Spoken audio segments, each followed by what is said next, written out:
And we are live. Hello, everyone. Welcome to the Alien Spaceship stream. You could be watching from anywhere around the country or the world, and I really appreciate every single one of you coming to you from the Spaceship Studios from a galaxy far, far away.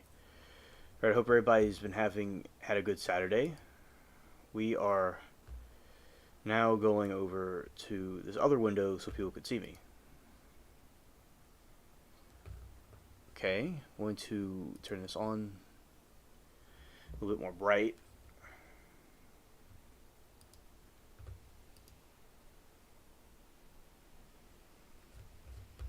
Alright.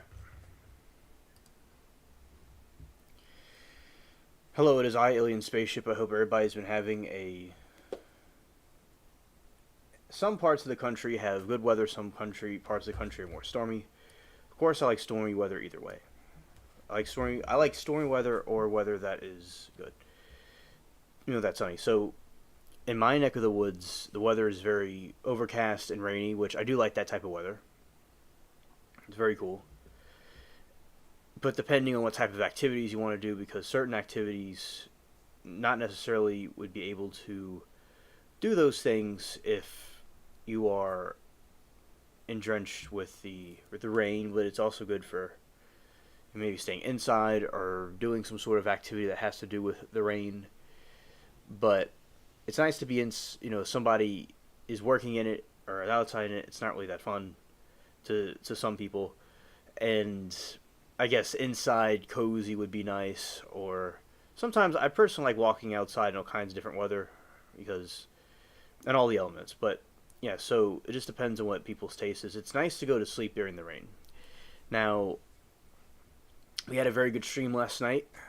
We had good reactions to trial stuff, and we'll be playing some more reactions and getting into whatever's coming up with news, things of that nature. All right. So, since I'm talking about rain and weather, let's see over here. A lot of the hurricanes went out over towards Europe in the Atlantic. All right.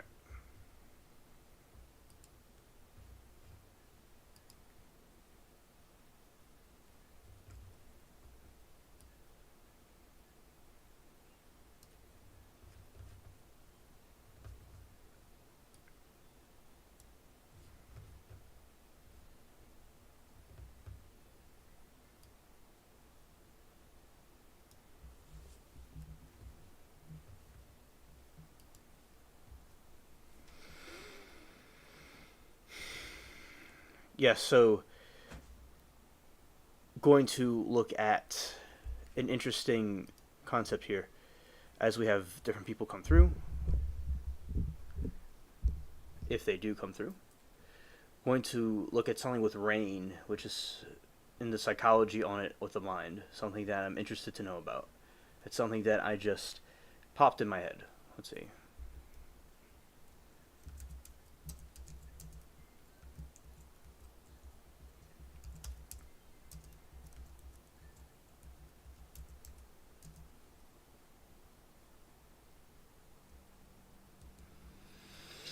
Now, some people have different phobias of different things. Sometimes people can have issues with thunder and lightning. There's phobias about that. That some people don't like thunder and lightning. It can be kind of annoying to have, if you're just hanging out and there's tons of thunder, it can be startling. It's possible. So, and some people do have fears of thunder, and it can be very intimidating. Definitely, they had mythologies about how thunder were caused by Thor, by different gods. I've heard the old tale of God moving his furniture, so there's all kinds of different mythologies. Although I do believe in Christianity, I believe in God, but besides that, I do believe thunder and lightning. It's clouds rubbing together, producing static electricity. That is what the thunder is exactly. Of course, how it works in the clouds. And there's different ancient people had different explanations about why that was happening. Although I do believe that different deities exist, and they were probably extraterrestrial type beings. as we talk about here with aliens. So that is also a possibility that it could be. And some things could have been invented by people for storytelling, just as we do now. So, in regards to rain, the relaxing effects of rain is a combination of its predictable low frequency.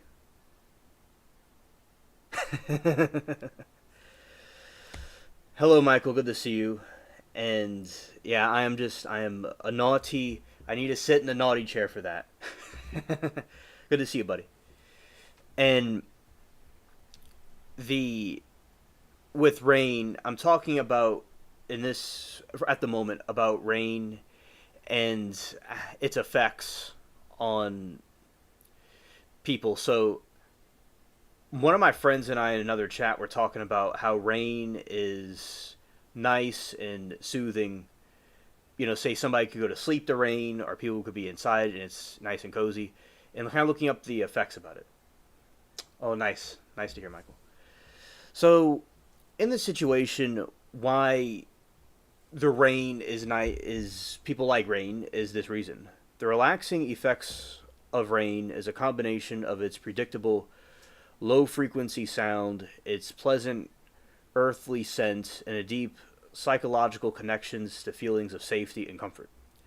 The calming sounds of pink noise. You know, there's different types of noises, and pink noise is one of them. The sound of a steady rainfall is a natural example of pink noise, which is highly soothing to the brain. Consistent frequency. Unlike white noise, which contains all audible frequencies at the same intensity.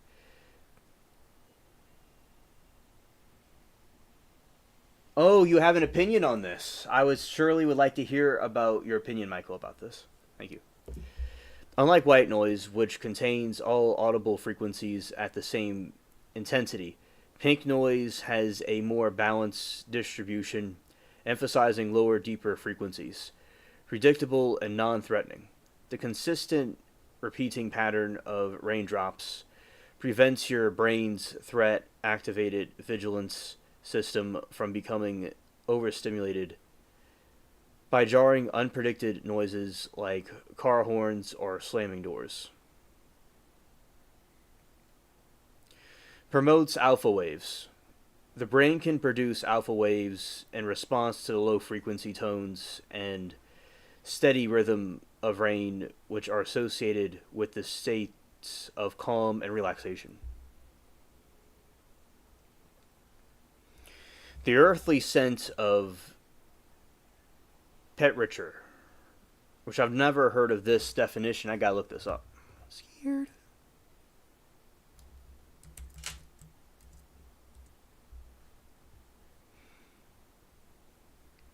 Okay, it's petrichor. Petrichor. I have to see if the pronunciation to this. I've never heard this word. A pleasant smell that frequently accompanies the first rain after a long period of warm, dry weather. Okay, that is what that is. Okay.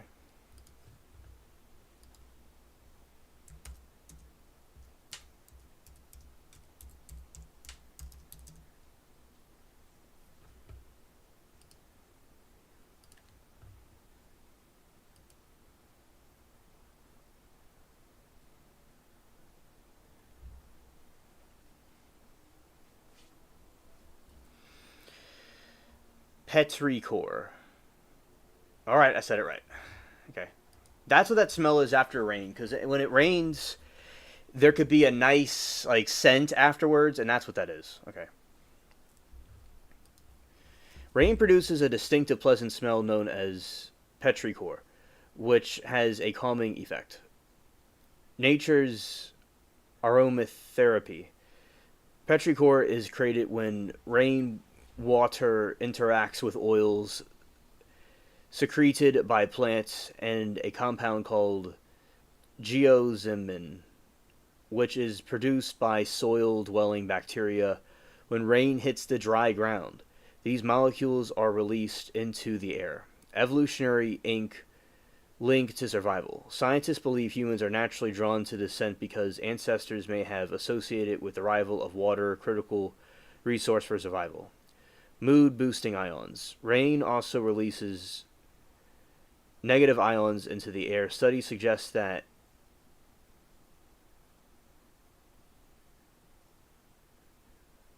oh, it's mold odors.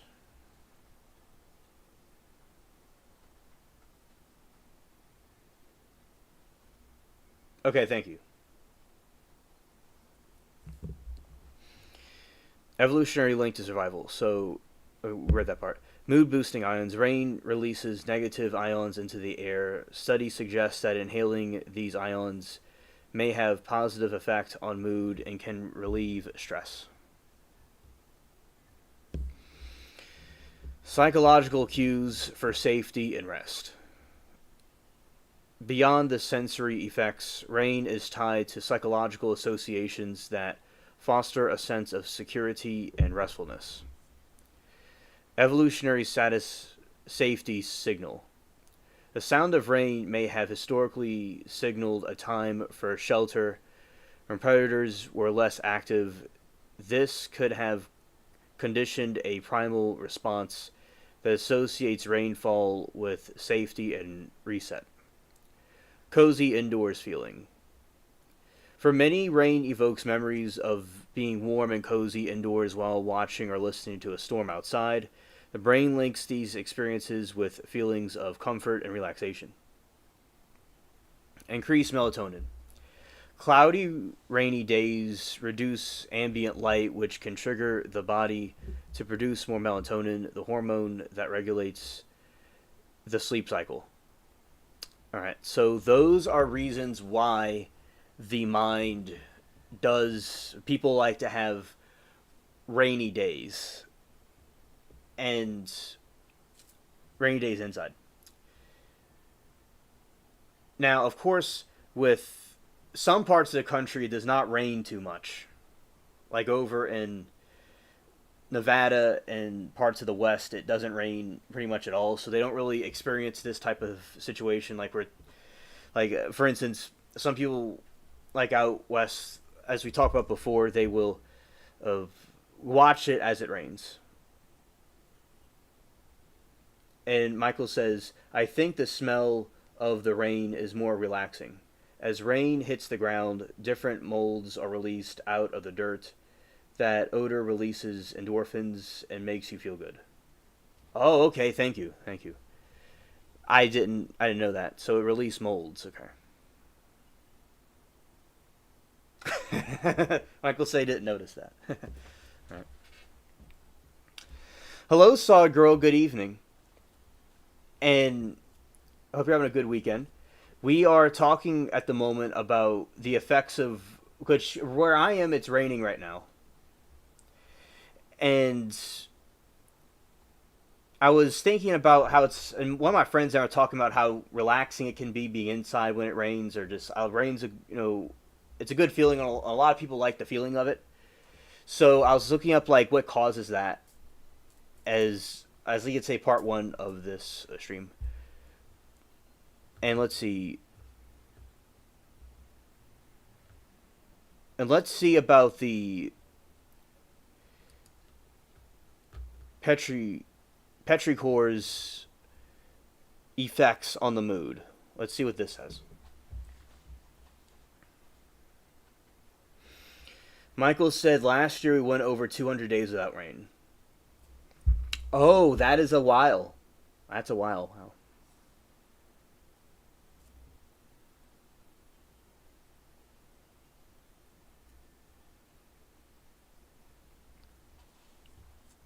Petrichor's calming and mood-lifting effects is a result of powerful combination of evolutionary connections, psychological associations, and neuroscience. The aroma can act as natural form of aromatherapy that reduces stress, evokes positive memories, and enhances overall well-being.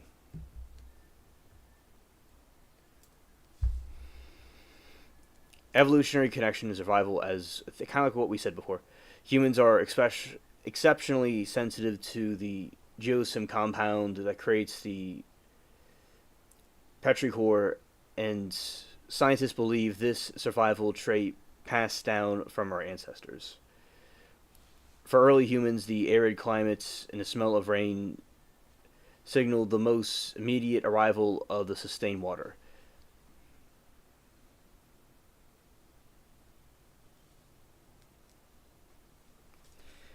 Solid Girl says, my kid said I took her Malibu liquor, LMFAO.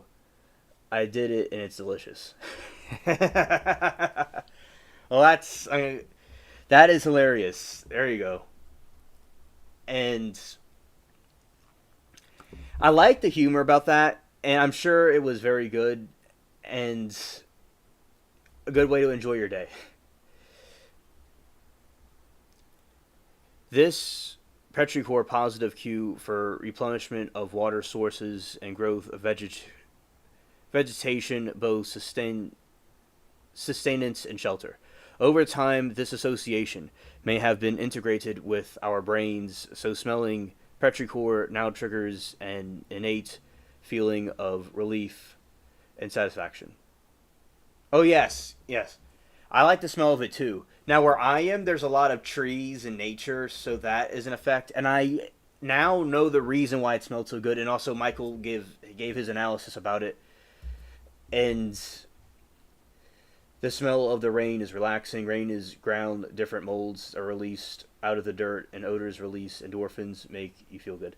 Yeah, because I remember when I would some stories a couple of years ago, maybe before I found y'all from Trial Chat, or like the year before, sometime before that, or around that time in the beginning of my time there. I would say more before that, certainly, is I would walk around the yard, and yes, it would have to have been after, because that is when the pathway was still there. There's this pathway, which we all use pathways, if it's a cement path, if it's a wooden path, something like that. Oh, good evening, Joyce.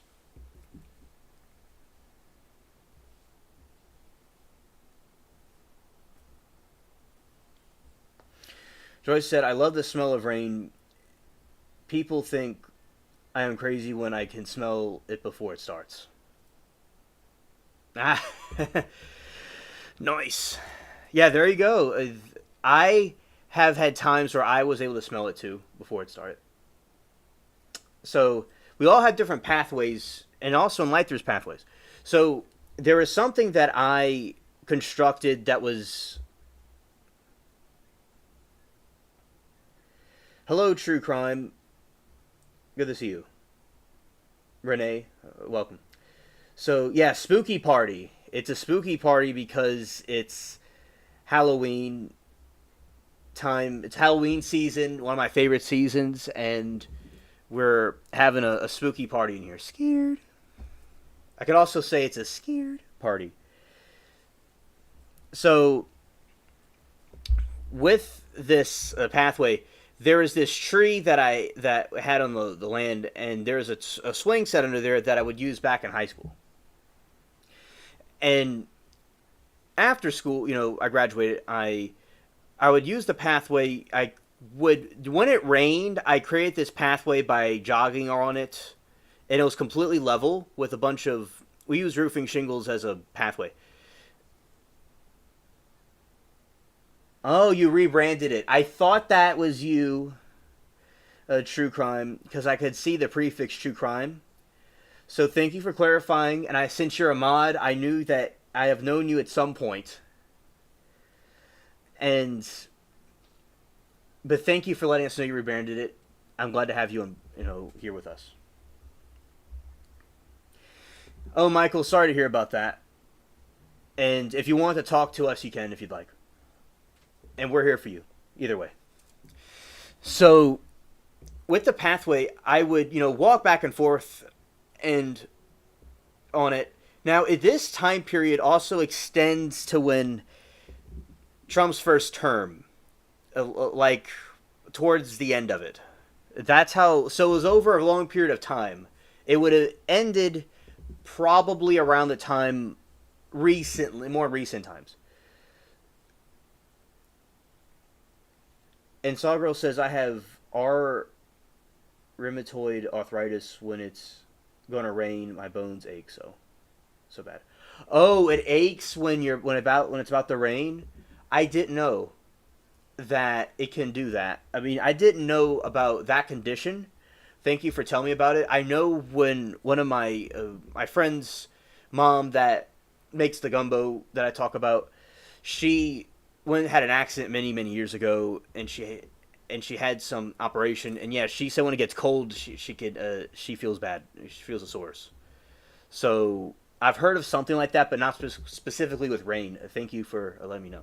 It does stuff to the pressure outside. It does stuff to the pressure of the air and the atmosphere. So that could possibly cause that, in my opinion, but I don't know all the technical details. Oh, hello, Becky. Good evening. I am fine. I'm glad to be here. And with chat, they seem to be doing all right, too.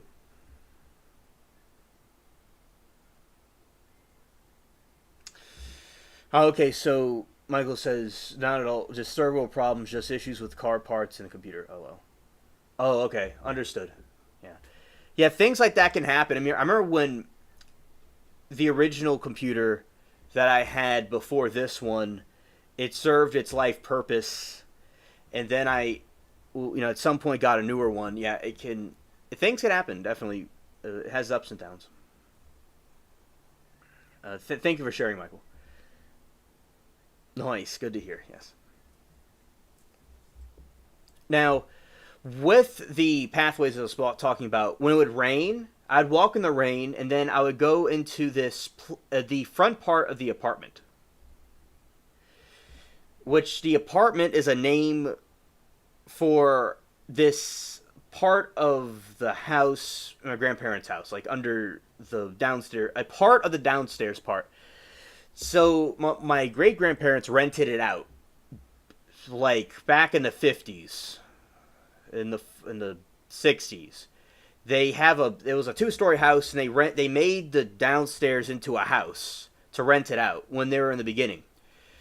They were very into everything they did. They try to hustle everywhere they could. So practically building another part of their house to rent it out. So they really were hustling. So, but they kept it like that after, years and years. We've kept it the way it was. And there's this front part that I used to hang out when I was little, and I will still hang out when I go over there. And when it rains, and it's a very old fashioned looking house, and I would be in there and I would look and listen to the rain, and it was a very, very beautiful smell when I would come back out when the rain was over. I'm like, it must be all the plants and stuff we have. I wasn't sure what caused it, so now I know what exactly causes it. And right now, and Michael gave his analysis about it. So yeah, and I still would walk around the rain because I always like to walk outside. It's something that I do on every day, and I go in different places now than that other part, but still it is always nice to smell the rain. But that's when I first was smelling it back then. I like hearing the train sounds. I like the sound of the train horn. If it's called, I don't think it's called a horn in my opinion, but I'll hear that during the rain. That's also a nice effect too. And Joyce says, Michael, I was there, just car parts, overwhelmed, don't have any computer problems other than Microsoft Authenticator. Is he nuts? Anything? Oh yeah, that's very, very sweet of you, Joyce. So that is... Yes, that is true, Sawgirl. I do. And we did flee New Orleans during that time. And so just to wrap it up with a bow on top, that was my story about really noticing the rain smell for the first time. It was, I really liked it. And I still do. So with that storm, which in this time period, I still would have, 20 years ago, I would have been in Mississippi. My grandpa would have been carrying out the cat rescue missions around this time. And the water would have been pumped out the city by this point. It would have been pumped out towards the end of last month, middle of last month. So when I was hearing something was going to happen, I knew hurricanes happened before and we stayed, and there was like a leak or something, and it wasn't really a big deal. And they were telling us we're going to go on a vacation. I'm like, oh, that's great. You know, we're going to go on a vacation. And I was like, hoping that whatever this is happens so we can go on a vacation somewhere. But I was like, oh, because I never had a vacation with my family before. But I didn't really realize what the terms of conditions were. But I still think that I am blessed I don't regret anything that happened to me. It happened for me. And it brought me next door, you know, to my family where we're like one unit. So that was a good thing to have when before we were like kind of down the street from them. So good things came out of it. And I had good times with my family in Florida, Mississippi too. So it was good, really good things came out of that bad situation. But yes, we did flee the city. My family was telling me they didn't want to leave a kid here. They didn't want to leave a kid here behind. Like, I mean, not behind, but they didn't want to stay here with a kid like me, you know, and something terrible were to happen. So we went to Florida where my grandma's aunt, my grandma's not aunt, my grandma's sister, which is my great aunt. I call her my aunt though. I don't call her my great aunt, but that was in Florida at the time. She's still in Florida, in the middle of it somewhere. But before she was in Pensacola. So we took a road trip to Pensacola. It took the whole day. And it was quite a tedious event where it was exhausting. But it was interesting. There's lots of thousands of cars. It was like an exodus. It certainly was like an odyssey too. And I saw these big, huge black clouds coming over I've never seen before. I'm like, oh, this is going to be something pretty rough. And Joy says, we are supposed to get rain Monday, and I'm super excited, tired of being so hot. Oh, yeah, it'll cool things down, and it's always nice when it cools the weather down. And Michael says, I was just north of New Orleans after Katrina. I went to assist the blood center deal with the influx of patients from New Orleans. Well, thank you for doing that, Michael. I really appreciate that. And Joy said, I went to help with the clean up after Katrina. Oh, really? Well, thank you. It was mentally challenging to experience. Oh, wow. Well, thank you all for helping the city out. And it was Joyce, and you know exactly what I'm talking about. And, you know, we were in Florida for a little while. Then we were in this camping ground in Mississippi where there's these trailers. And my grandma's sister had the RV that they used to like travel around in, and I used to I was with the aunt a lot. And then they were getting the other stuff set up. It was beautiful. It was a nice woods. And as I said, unfortunately, a lot of people that stayed behind were not in a situation like that. But it was really, where I was woodlands, and there was the Pearl River. And the fish we weren't able to capture the fish. They would take the bait and swim off. Well, I would try to fish my grandpa, but yeah. And my grandpa did the rescue mission to rescue cats, and very brave of him. And most of them were okay. So yeah, when I wanted to see it, although I was very upset about what happened, seeing it on the news, I was very upset. I thought, in my mind, I couldn't comprehend exactly what was going to be seen. And I thought it was going to be like a beach where there would be sand, maybe some sand and like kind of, because water, it flooded, so it would be like water, like on a beach. It would be like sandy. It would look something like that, or it wouldn't, it would look like a big mess, but it wouldn't look what I thought it looked like. So I came back, I saw a Superdome with its ceiling ripped off. Not the ceiling, the roof ripped off. And then, yeah, I did not react well to what I saw. It was very upsetting for me.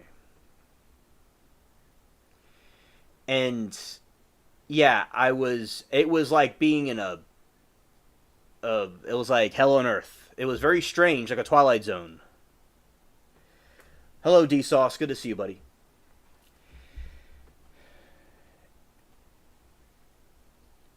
All right, and Michael said, Joyce, the technical director, went off the deep end and did not show up to work. I helped them with the instant growth. My blood center was much larger. They offered me a job to stay. Sargirl said, I'm sorry you had a rough time. Couldn't believe our country failed your city, OMG. They got they get to other countries quicker than help our country. That is very true, Saw Girl. That is very true. Joyce, and thank you. And Joyce said, I told the executive director there could not afford me. LOL. Joyce said, been through so many hurricanes. I lost everything in '04 when had 3 hurricanes hit us back to back. Oh, Joyce, I am so sorry that you had to go through that. And that is certainly a terrible situation indeed. And I understand, it's hurricanes are really, really horrible. They, to people when they come through. Yeah. And yeah, so as I said, there's lots of debris. There is street signs all over the place. There was a boat on the sidewalk. There's a house in the street. There's pieces of the road were on the sidewalk. It was really messed up, and the smell was so creepy. It was like a smell of sulfur. It was really disturbing, and yeah, the grass was dead. There was lots of, we would call graffiti, but it wasn't graffiti. They were marking the houses when they were searching them. And even on 9/11, they had a search. The X0 thing. Well, of course, you wouldn't have a 0 for 9/11 because there's about nearly 3K people perish. But they had that same thing with the marking. There's in New York City to this day. There was this down. There's the bottom part of it. They kept a piece of the original World Trade Center in the new one, and they have a piece of the spray paint when they were searching it. And that's similar to what Katrina had. They had these, like an X, so you would have one cross, one line, which means they're going in there. Second X, the other line, means that it was complete, and it'll show what bodies that are alive are in there, animals, or in the unit that went to search it. So yeah, it was the reason why there's lots of spray paint on the grandparents' house was because of the cats and stuff. But as I said, most of them were okay. Most of them. And yeah, so it was a messed up thing that went through, but it was at the same time, I spent a lot of time with family, and my prayers were answered of getting a bigger backyard that I wanted, and I got to be closer to my grandparents, and it was, as I said, some great things came from it.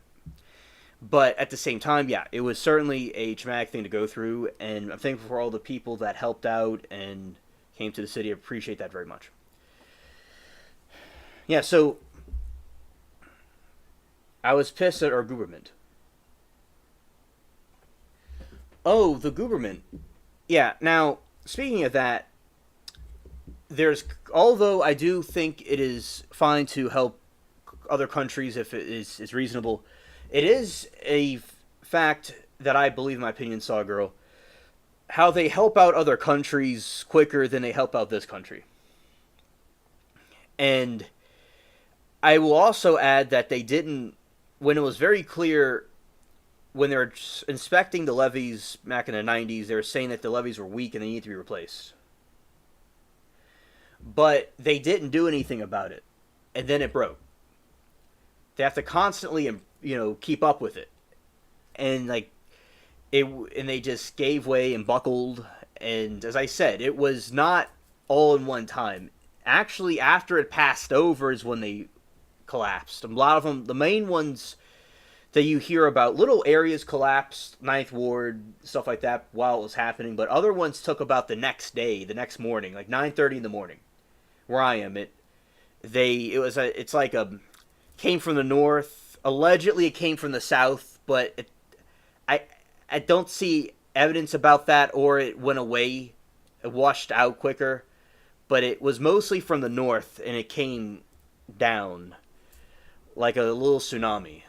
You see those countries where there's like a bunch of debris and stuff coming forward, like down a hill. It was kind of like that.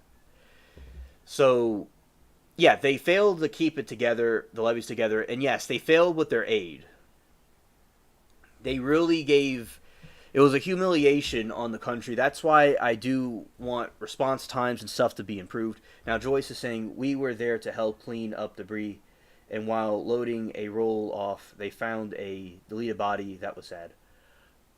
Oh my goodness, Joyce, that is really messed up. Wow.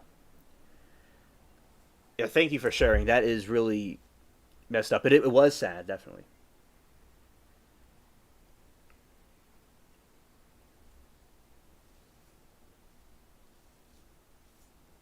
Okay, and there was a lot of those, and there's a lot of animals too that were not there. Now there was something that was found. Something like that was found here, not like where this, but kind of like in the other yard in the back, on top of one of the cat houses.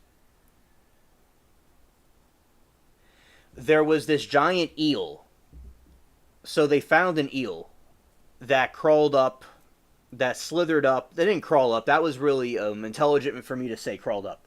It slithered up and it went on top of something. So, yeah, so there was an eel, a deceased eel that was found. Now, if there was anything else, it was probably removed, after we got here. But yeah, it was. We came very soon, very much after. I'd say next month or December is when we came back. Because I remember Thanksgiving. So it was probably around December. Sawgirl says, honestly, Alien, I was embarrassed for our country. I don't blame you. I mean, I felt like it was a third world country. It's so, and I do think it's disappointing that they helped the other countries better response time than our own. And no, and there was other countries that were helping the city, but the way U.S. helps these other places, it's really unfortunate how they neglected that. And people, I'd say, were very concerned because they survived the flooding part, a lot of them. But you're out of another problem where they're running out of food and water, and there's lots of rioting and chaos going on. And yeah, they just kind of weren't really doing anything. Now, I did see the mayor, which I've been critical of. He was complaining about how they weren't helping the city. Nobody was helping the city out, and they weren't sending reinforcements to the city. And I do agree with that. He was right on that one. It's it's certainly an embarrassment in our country besides the other things that they do. Yeah. Yeah, absolutely saw grow.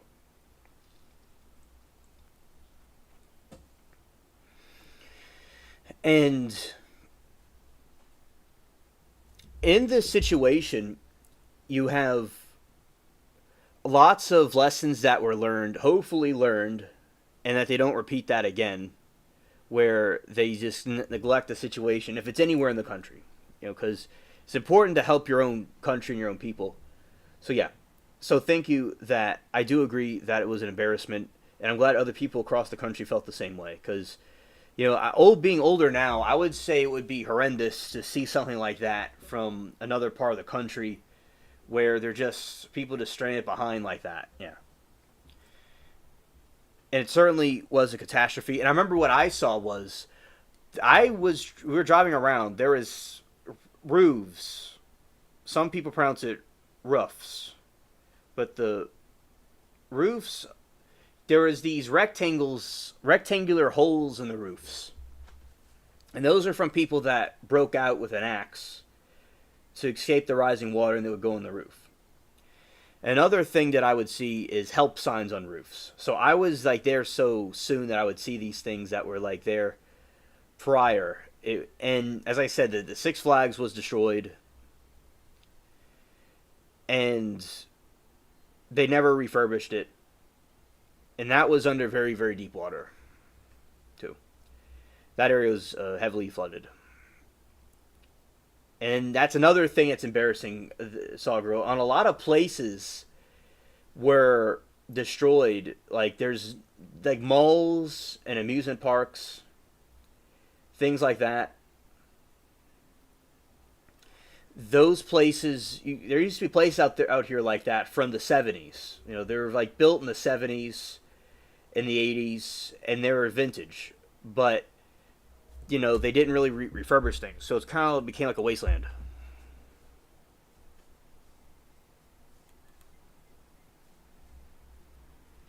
Oh, Sawgirl, you couldn't believe what was happening. Yeah. So you certainly could see that, like, you felt like shock about it,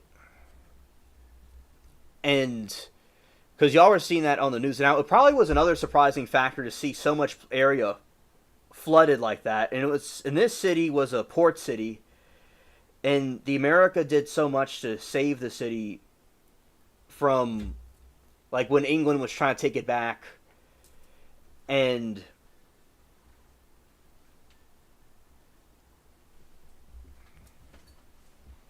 they, throughout the year, centuries. So for them to just let it go down like that was very despicable.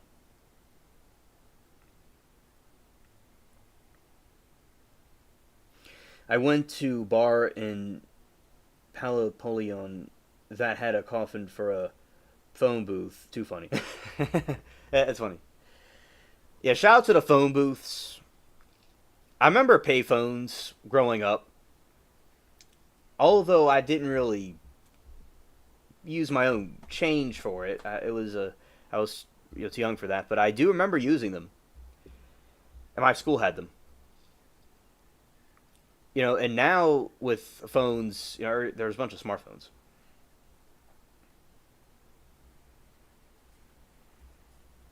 Yeah, I agree, Sawgirl. That's what I want to know. There seems to be a lot of, like, I think I will see for myself. I'll have more questions than answers when I see that in this situation there was no help and resources, and understandably something like that to that scale has never happened before, and they weren't prepared.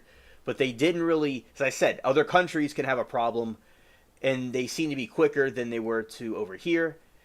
And it was good for the media coverage, I will say. Although in our time, in my opinion, the media unfortunately has gone away straight away and is sowing division now. Back then, they did a good job at covering those events and exposing the corruption of the government.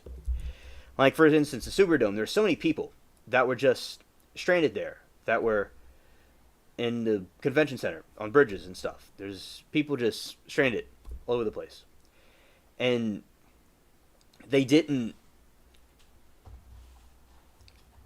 not, like, have vehicles to just go home. They didn't they did bring them food and water. That's why they're surviving, but it was like barely surviving. And people were left there. As I said, there's so much trash, and under a rock. It's been so long. It's been so long under a rocket. It's so good to see you. Welcome to the chat. I hope you're doing well. Hope you've been doing good. How are you? I hope everything's been fine with you. And guess what, Saw Girl? And speaking of trials, because that's what we watch, is that there were lawsuits against the Army Corps of Engineers in the city. And guess what? They seem to get out of the situation. They were able to. Many people, I think everybody sued them, and they were able to get out of it. And that's not really cool.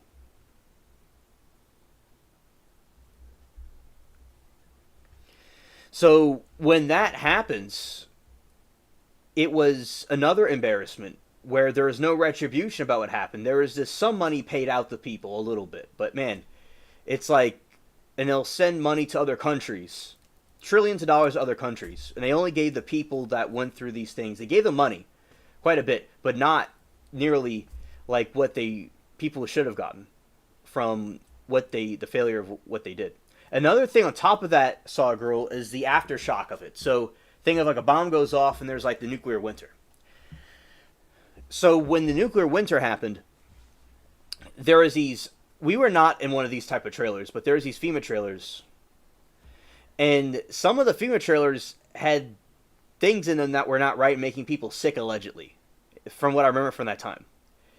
And it was so, like, they were handling them not correctly. And a lot of the houses stayed up. A lot of the houses stayed up for nearly 20 years that were abandoned. And a lot of people that had neighbors and stuff that went away to like the North Shore, for instance, they there's this mother and son, kind of like Mary Toodles and myself, that lived kind of like next door to each other, and they were very nice.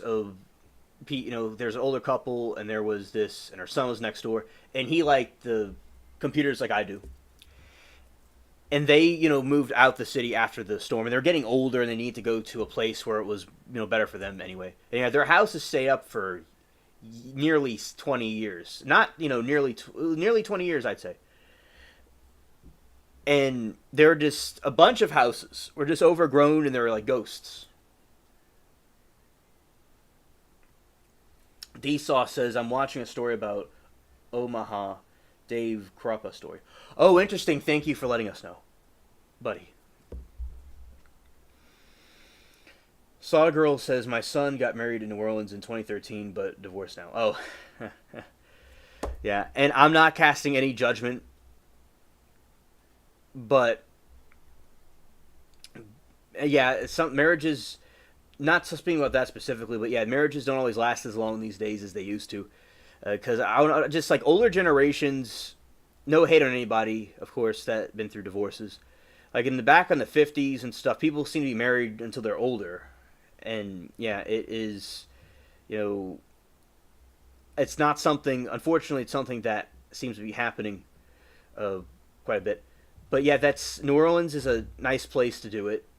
And yeah, the smell of the houses inside after the flood, and parts of houses that were not even flooded, that were just up higher, this crazy smell was there. It was like it was not like we're talking with Michael and chat about the nice smell of rain and how molds from the ground can release these scents. Well, those molds are nice molds. They're luxury molds, but there's Timu mold and Katrina. All right, there's Timu mold.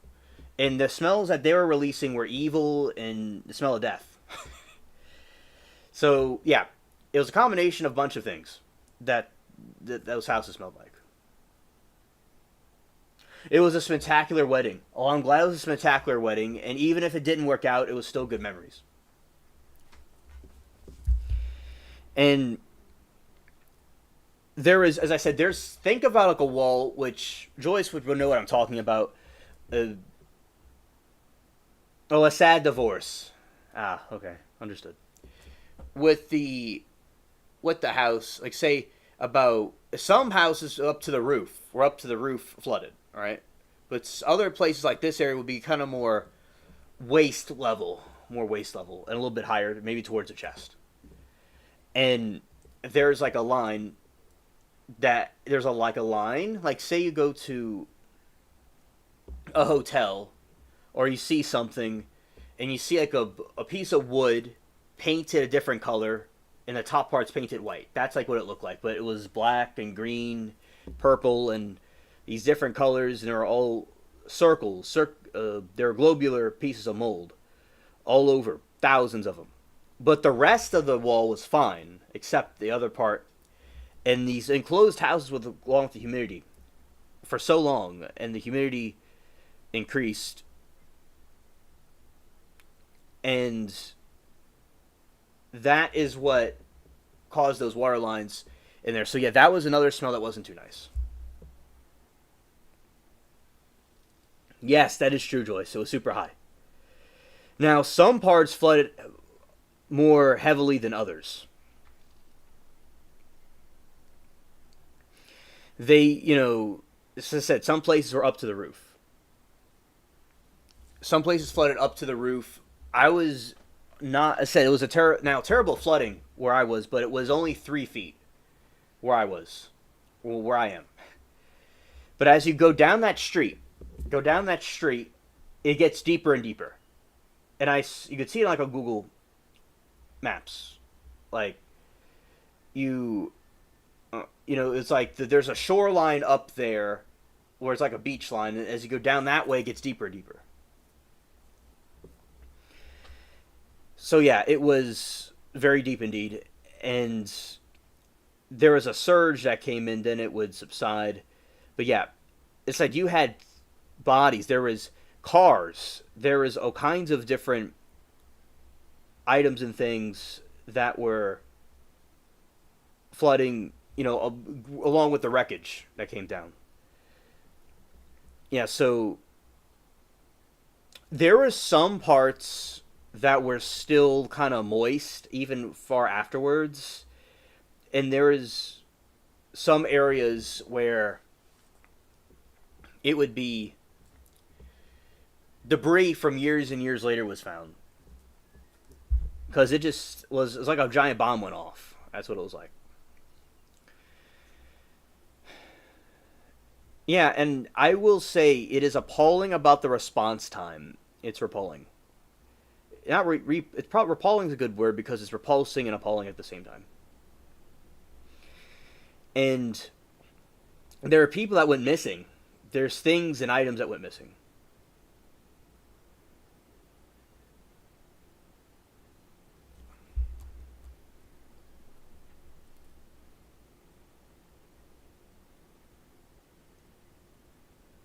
Yes, yes. And you're embarrassed that the country failed the New Orleans. Yes, yes. Now, but I'm glad that you enjoyed your time when you came here back in the year 2013. I'm glad that you got to come here and enjoy it. The wedding, although the wedding is not, they had split up. I'm glad you got to enjoy it. So, did you go on a riverboat, Solid Girl, when you came here?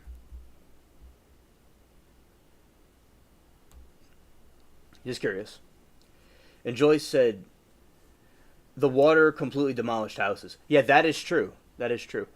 And with the houses, yeah, Joyce, I saw houses that were demolished by them, by the water. And I saw the houses that were off their center and they were like in the street. Yeah, it completely demolished houses. That's true. Now, this one and the grandparents, that was concrete like a fortress, and there were like deep pilings when they were building them back in the 30s, and that one next door was built like reconstructed in the 50s. It was from much longer ago, like over 100 years ago, but way over 100 years ago. But then back in the 50s, when my great grandparents bought the house next door, the house was way in the back, and there's a big front yard. So what they did was they got a device kind of like they have in the pirate ships to haul things around, and they used these mules, and they were able to get this house from the back to the front. And they put pilings in there, tons of like pilings and metal and stuff in the ground, and it held up during that situation. Because what Joyce is referring to is when houses were completely shattered and demolished, and I saw houses that were off their rocker and like were floating into the street, and like I remember looking down the street, there's a house in the street. I'm like, what kind of nonsense is this? Joyce said, looked like a tornado went through, but it was water. Yes, very accurate. It looked like a tornado. Because when I came back, I'm like, this looks like a big mess, a very, very terrible mess. They said they were going to fix the levee, but did the bare minimum, in my opinion. Okay, Joyce, understood. Yeah, there is speculation about what kind of job that they did. And there is a flood wall with a giant steel door. And with the giant steel door, if something does happen, they have it bolted so it won't, but allegedly won't cause the city a problem. But we'll see if that actually works. But yeah, so there's speculation about if they really did it, repaired it right or not, because they certainly, hopefully, did repair it correctly, because the city's essential for the survival of the rest of the city, because in the state, in the country, because the city is very valuable valuable to the country. They're actually going to shut the city down, from what one of my friends told me. But they wanted to keep it there, and they went through this big thing in Congress, Senate, one of those places, about keeping it here, and it's still here. But yeah, it was. They went through a lot of money to. The key word is allegedly. Yeah, exactly. They want to keep the city intact so they could continue what they were doing, bringing money and for people who are living there and stuff like that. So yeah, so it's allegedly different than it was before. But yeah, the smell from the rain is much more pleasant than the other smell that they had. One thing that I noticed was there is all kinds of strange plants that were growing. There were plants that were I've never seen before, and I still don't quite know what they were. They look kind of like sunflowers, but I don't think they were sunflowers. There was something. And like in random parts of like the front yard and things like that, in different places, they would have these strange flower plants and other types of plants and different bugs that were around.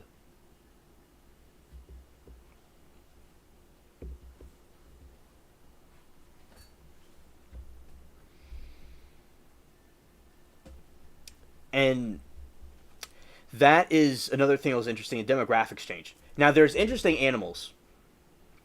Now, growing up, I saw lots of. They were always here, but there was lots of raccoons and possums. And with the raccoons and possums, they would eat with the cats, and they would eat at night. And as I've said before, there was a situation where there was this very strange looking. I've told this story a million times, but there's a strange raccoon. I didn't really know what it was, and it had a very long snout. And it was brown, and it had a very long tail like a lemur. And I would see it with the other raccoons, and I didn't know what it was exactly. And last year, Kathy Smith and Tom Farrell, that shout out to both of them. I was telling them about the story, and we're gonna all like research it, and it's called a Cootamundi, and Kathy said it's also called a Mexican raccoon, and it's a Tom because I was telling Tom and Kathy it was like a hybrid. It was a deformed one. It was some sort of different species. It was something like that. I wasn't not too certain what it was. But all these years later, it was a raccoon that originates from South America and Mexico and parts of Arizona and New Mexico as well. And I was contemplating since last year in different parts like why it came here. Did someone have it as a pet and it got out during the hurricane? Did it migrate here somehow when it was this vacant? I didn't really know. So I came to this conclusion that a revelation that came upon me just sometime this year is that the reason why raccoon was here was the Audubon Zoo, had a lot of animals escaped. Oh, you did the sauce? Oh, interesting. And Sawgirl says, my first time in New Orleans was 1980. I had a blast at Mardi Gras. Oh, I'm glad you had a blast. It was very fun. Especially back then, things were different. So, yeah, I'm glad you had a good time. And what happened was the animal must have escaped from the zoo during that storm, during the hurricane, and it was back in the wild, and it returned to the wild, and then the other raccoons took it in as like one of its family members, although they were different types of raccoons. So that was interesting to see.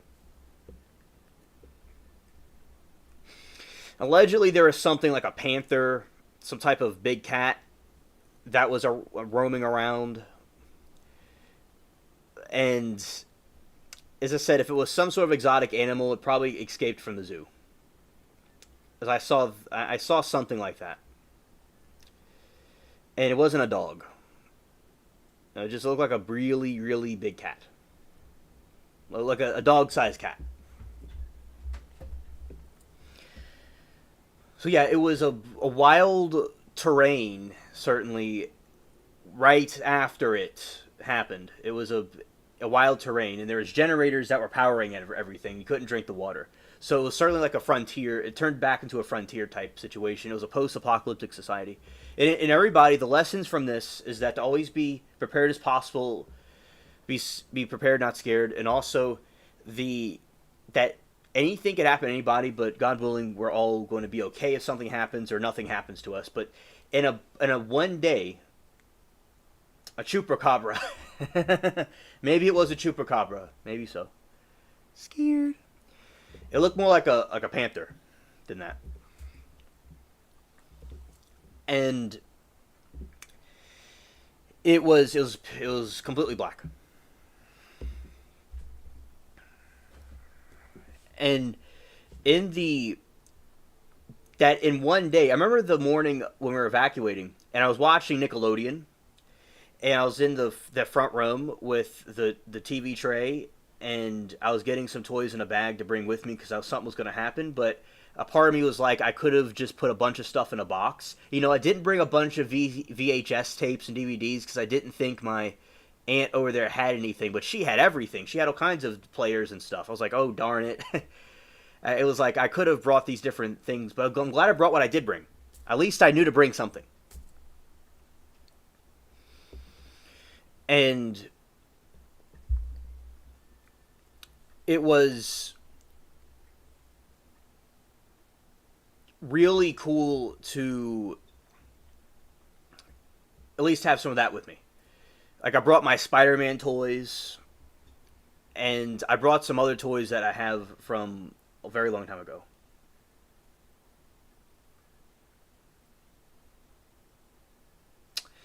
So that is, and in one day, the next day, chaos happened. So, and people, you'll see what people truly are when they're in desperate situations. And there's lots of humanity, like what Joyce and Michael and others did. And when I was in Mississippi, there was someone, this girl that I was hanging out with, and with her little brother, and her father was in the city.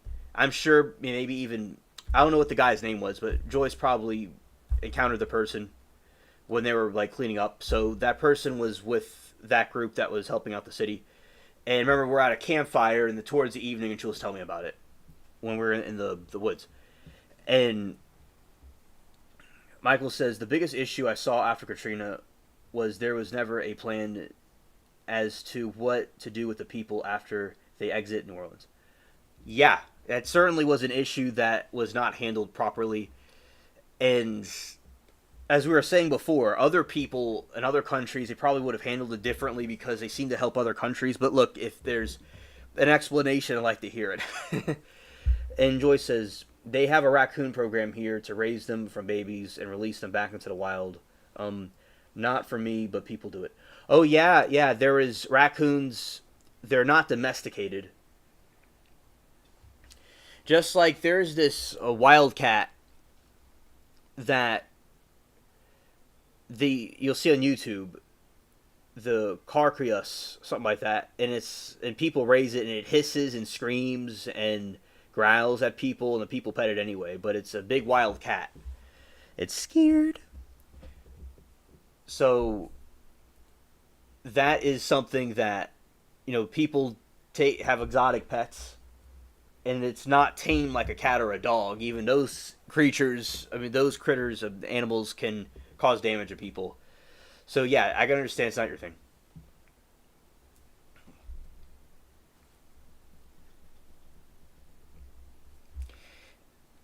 Yeah, so that definitely was an issue, what to do with the people after they exited the city, and they were blocking a bunch of stuff off, and yeah, it was completely utter chaos. Now, but the post Katrina, the after effects of it.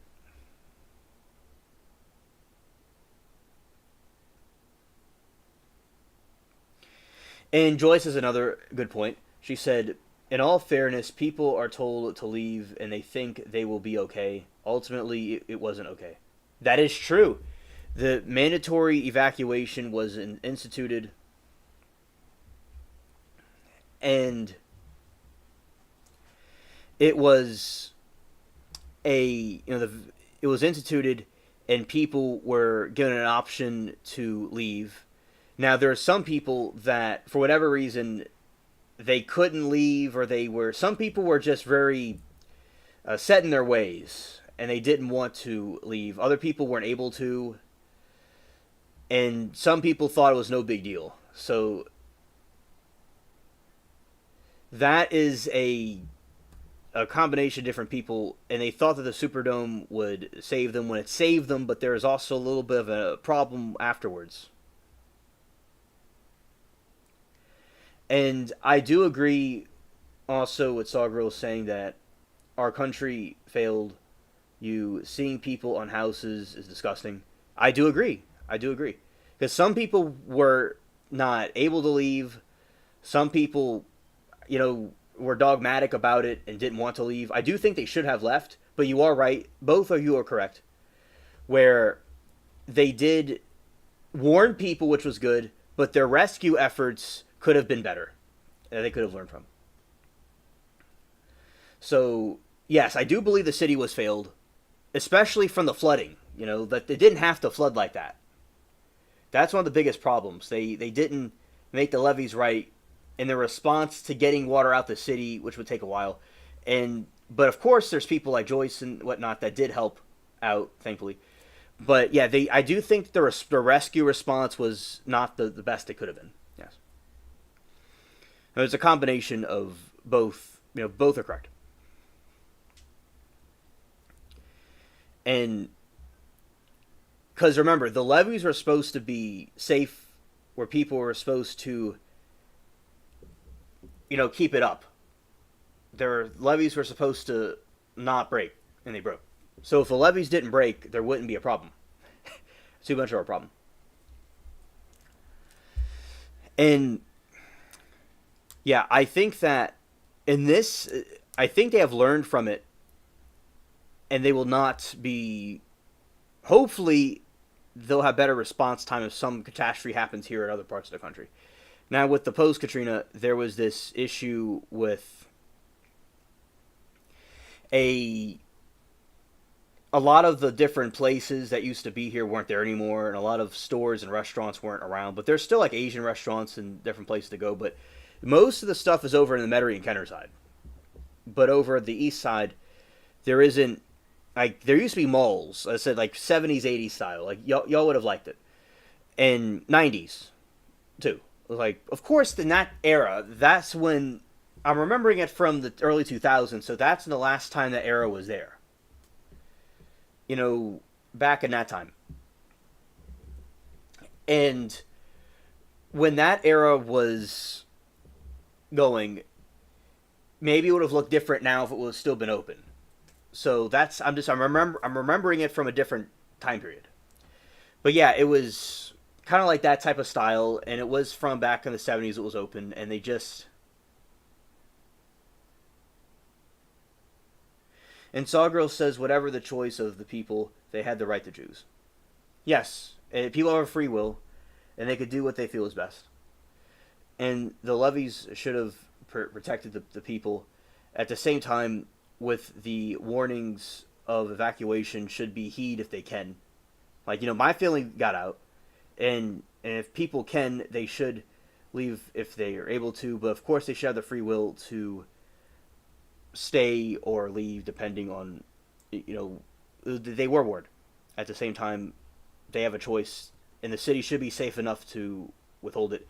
But you gotta remember, there was other hurricanes that were hitting the city before that.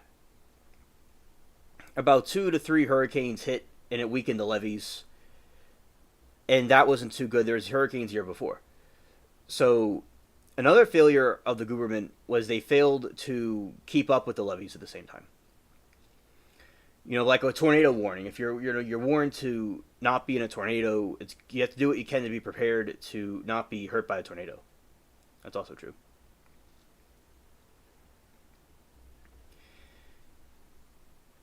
And Joyce says, try evacuating Florida, when a hurricane is coming, you are stuck on a 95 for literally hours. That is true. That is true. Maybe there's people that didn't want to go through the traffic, maybe, and even during here. But where we are, there's a better system, I think, here where there's two different bridges to let people in or out the city, and they could open both of them at the same time. So, yeah, with Florida, maybe it's more tedious to evacuate, but anywhere there's a lot of it.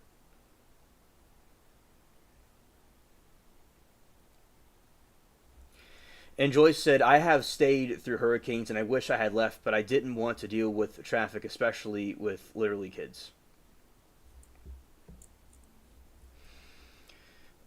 Right. I've stayed through hurricanes and I would have liked to kind of think of being in another place. Hurricanes can be kind of scary, it can be kind of creepy. So, shoot, up here, like a crazy. It's like a crazy tornado. Yes, yes. Now, I will say when there was a recent hurricane a couple of years ago. Oh, there's Mary Toodles. All right, so Sod Girl of the chat, that's Mary Toodles, and she was with me. Mary said New Orleans would have never flooded like it did if the levees hadn't failed. It was a man-made disaster and not an act of nature. Yes. And that's what Saw Girl was talking about, where they failed the city by not making the levees correct. Yeah, we stayed through a hurricane recently. It was a couple of years ago, and it was hollowing and moaning, and it was shaking the house, and it was scared. And yeah, the power was out for about a week, and it was kind of hot. But now it's cooler weather, sort of cooler. It's not really. It depends how you think of it, because it might still be warmer just for having rain recently. So when the storm hit, the newer ones, yeah, it can be. I've seen like a giant. Yeah, I guess it was Ida. Yeah. When the neighbor's funnel fell, and I was like scared. Yeah, it can be ugly staying through a hurricane. It can be ugly. Like, I think it would be best to evacuate if one can.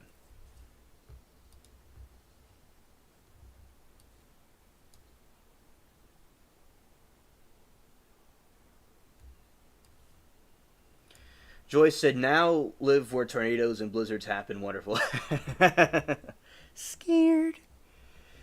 There was a tornado a couple of years ago in the city recently, and people were filming it as it was going down their street.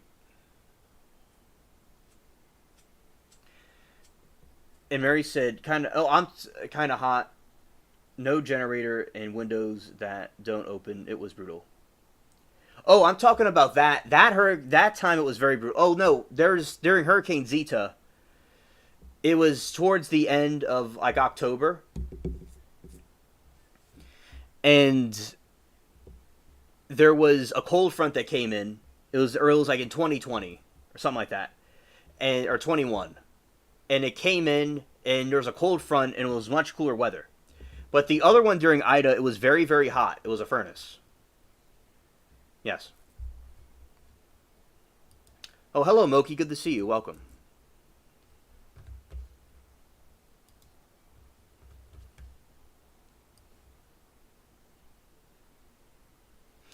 Michael said, I have been through storms with hurricane force winds and tropical remnants, tornadoes, and earthquakes. My bingo card is almost full.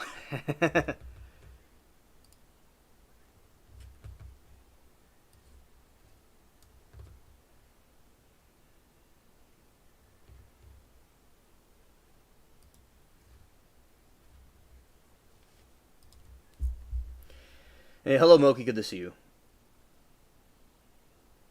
Joyce says, Michael, oh goodness, not earthquakes. I would have a full-blown panic attack.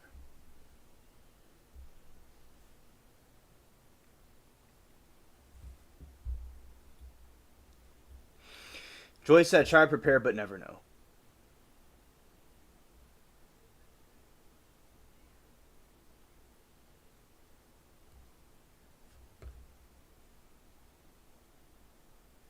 Yeah, and Moki says, "Hey, soul sister to Mary Toodles." That's very sweet.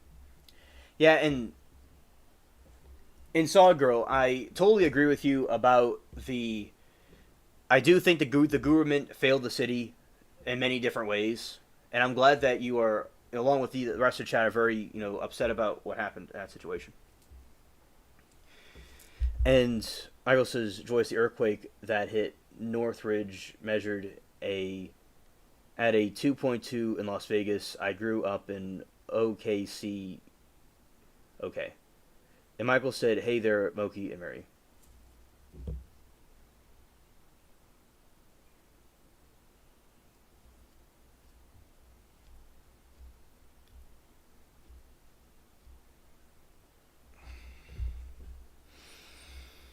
Yeah, and a lot of things I said, they. Oh yeah, I understand, Mary. And some people are curious about my experience with it. Yeah, they used to have some. They have some malls that weren't here, and also the Six Flags went underwater, and it kind of became a wasteland, so to speak. Like say like there's like an abandoned music park and abandoned places, and there wasn't really a lot of stuff. It was over in the west part.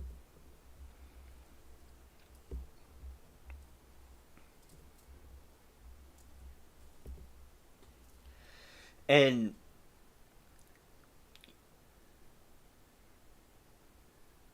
let him live. He's becoming a man. So yeah, that is my experience with the hurricane, and as I said, it was a very shocking situation to experience, and we have opportunity for resilience. Oh, you're floating in and out the spaceship. Oh, okay.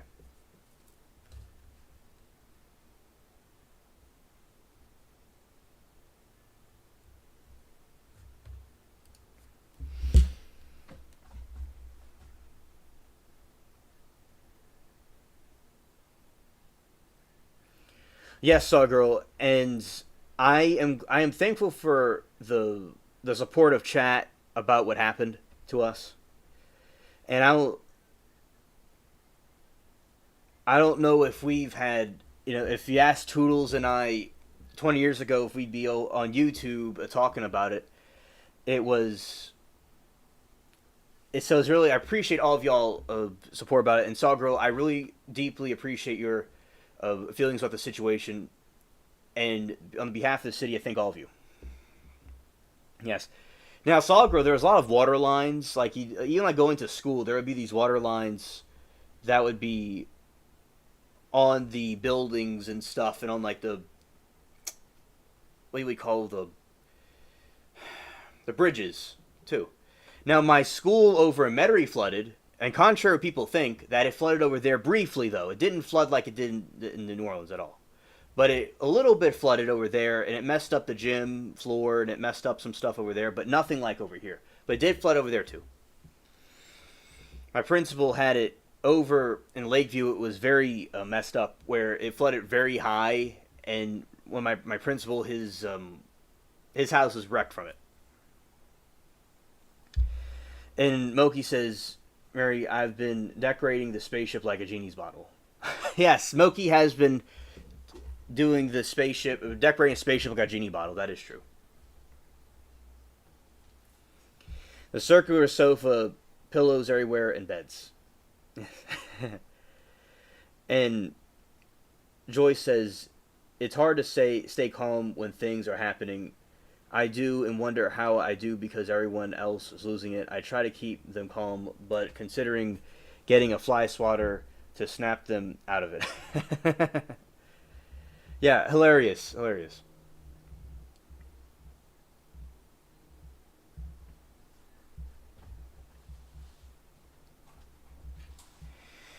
Now I wonder. See, it's basically like the I saw Walk the Line in Mississippi, and I calculated it.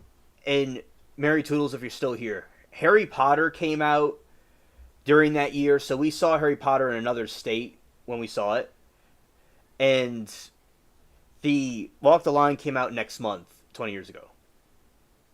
I remember watching that. That was a good movie. So I enjoyed Mississippi. It was good. I liked it. So as I said, had good times. Velvet covers the inner spaceship. Yes, yes, it's true.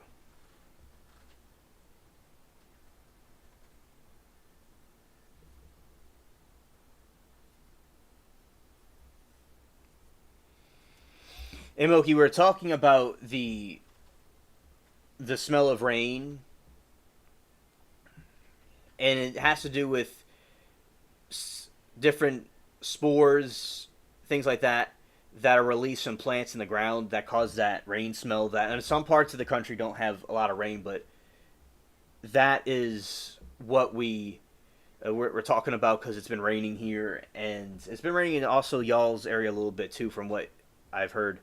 And I was explaining the phenomena about the rain smell. Mary says, "Alien, I remember seeing Walk the Line and all the Harry Potter movies." Yeah, yeah.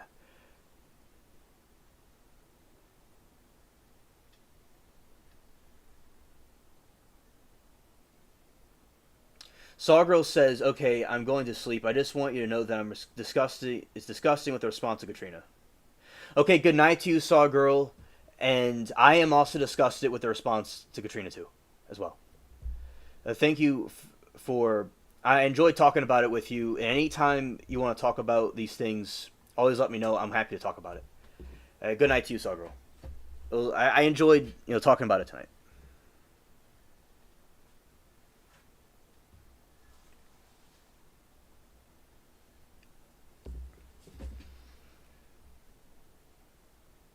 Oh yeah, I love chapstick too. Yes. When I saw my son camp, he had food issues and ate nothing but croutons. He won't eat one now.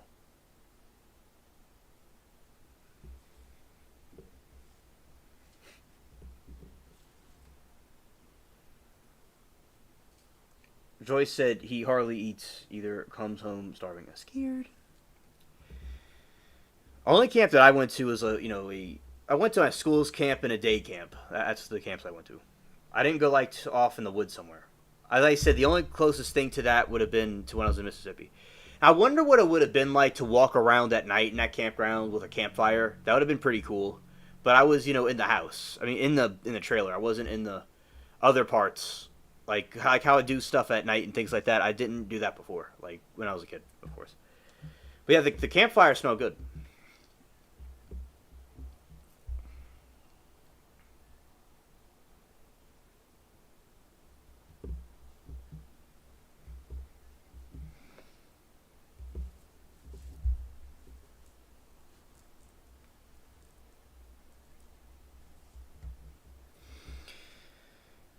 And we got a genie bottle spaceship.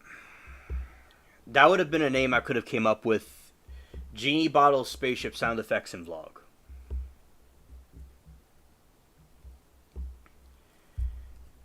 Yeah, and speaking of the genie bottles, we'll get into some things with that right here.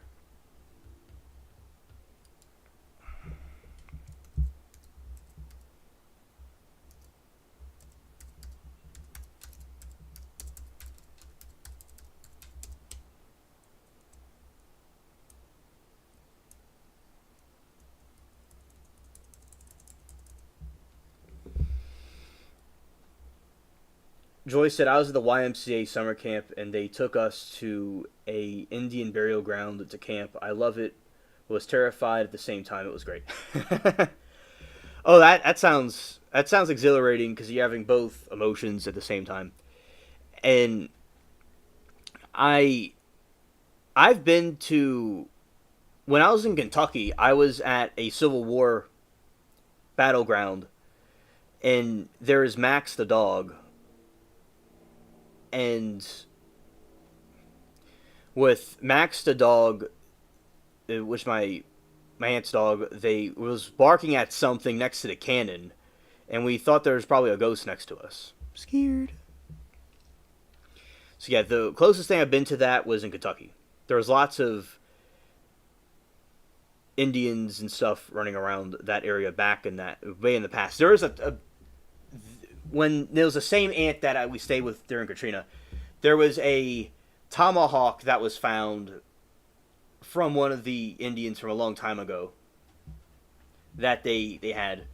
So there was like artifacts in that ground allegedly. So well, not allegedly, for confirmed. So it's interesting to those different places.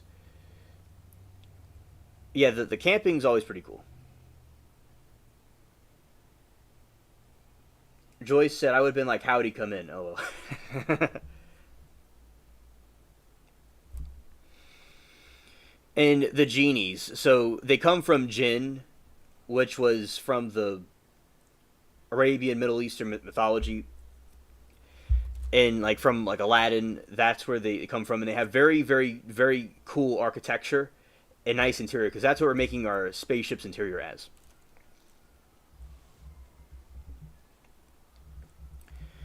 The genie bottle archetype from Western,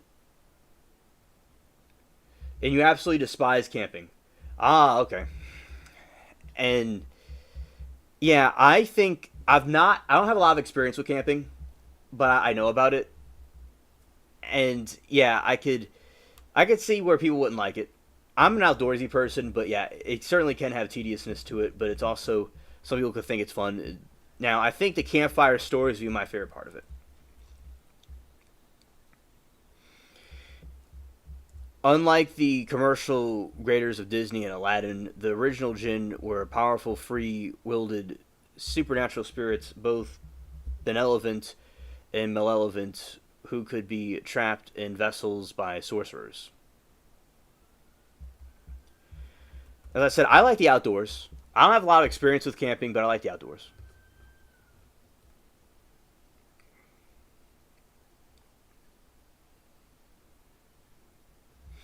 Oh, Joyce said, "Me and Mother Nature do not get along." Oh. Scared. Yeah, I'm sure you have quite a bit of stories about what that was like. Yeah, and I get along with it pretty well. Jinn's nature. In Arabian folklore, jinn were supernatural beings believed to be created from smokeless fire. They lived in parallel unseen world and could shapeshift into human or animal form. Oh, good evening, Liberty. Welcome. The free will. The jinn, like humans, possess free will and can be either good or evil, not simply beholden to servants and motivations. While some jinn could be friendly, many were believed to be mischievous and dangerous, causing disease and misfortune. They would take refuge in humans who harm them, even unintentionally.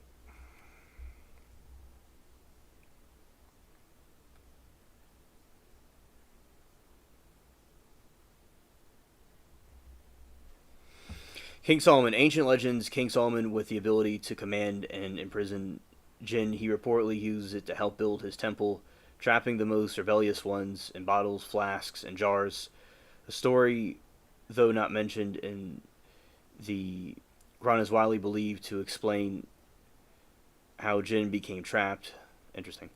Yeah, because there's Solomon's seal, and his seal was used to trap jinn in the bottle. Like you rub a lamp and a genie comes out. That's like the type of logic they have.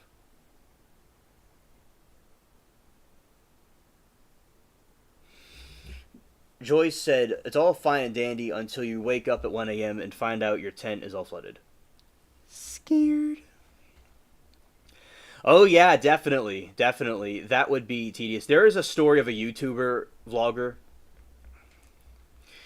and the YouTube vlogger had this situation where he w- he was camping and there was a horrible snow blizzard that came in, and he was talking to his grandma or his mom or something, and he was going to do like a stakeout to see if he should go or come back. And yeah, he was in his tent and he was getting blizzarded out, and he was moving to a different location, and he was found not alive. So it could be very dangerous.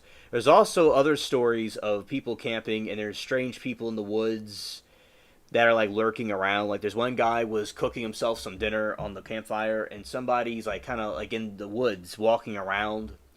One person was just like standing there staring at him, and he's like, another story, someone was like staring at the person, and they were like out of there because didn't feel comfortable camping when there's somebody walking around the woods and you can't see him. And one time another person was in the woods and they were camping, and there was some kids laughing, and he's like, it's not supposed to be like this, and he got out. There's another type of camping where people camp in their cars. So they camp in like a van on the street corner, and or they'll camp in the woods in their car. And there's like somebody that was like knocking on in the middle of the night, 1 a.m. There's somebody knocking on the window, or somebody trying to break in the window. Understood, Joyce. Yes. So I can understand the different dangers of being in the woods, and not just people, but also Mother Nature as well. Right. But speaking of Mother Nature, yeah, there could be rain that could happen. There could be snowstorms, stuff like that. And that is a combination of things that can go wrong. Now, if it could be good to, if people know what the weather's going to be like prior to camping, that is good to know. But yeah, there's always different risks and stuff involved with it. And now, if somebody's in a group of people, that would be better than maybe like a solo person. But if a solo person could be fine on their own, but if people want to have more than one person, it would be strengths in numbers. There's also been missing people, stuff like that. So yeah, like the woods, the thing is that the woods, that people could be hiding in there because they can't really be seen. That's where a lot of like stuff happens. But as I said, camping, besides all the dark stuff, I think that, although I've not experienced with camping, I still think it could be a very interesting experience and a good experience outdoors. And I like being outdoors.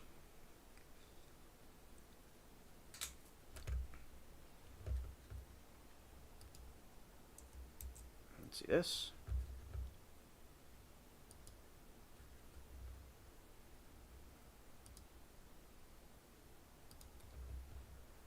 Right here.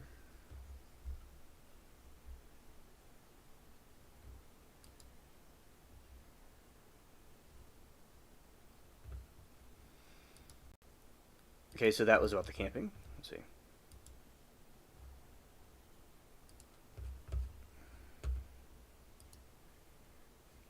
Oh, Shell, good evening. Oh, welcome to the stream. Glad to have you here.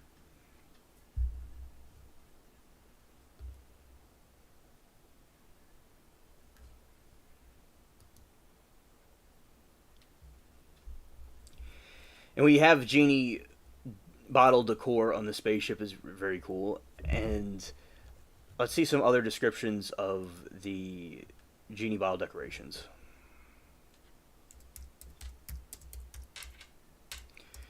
There's this restaurant in Vegas, and it looks like inside of a genie bottle, and that's what we're decorating the spaceship inside a spaceship as. I'm scared.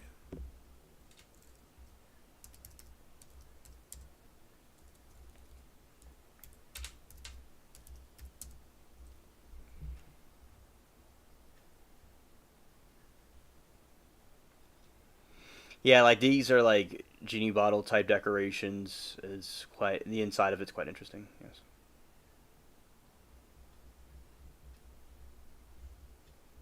Very cool. Just there's a restaurant in Vegas that has stuff like that. Yeah. Okay. Now there's this interesting link I just saw that will be showing.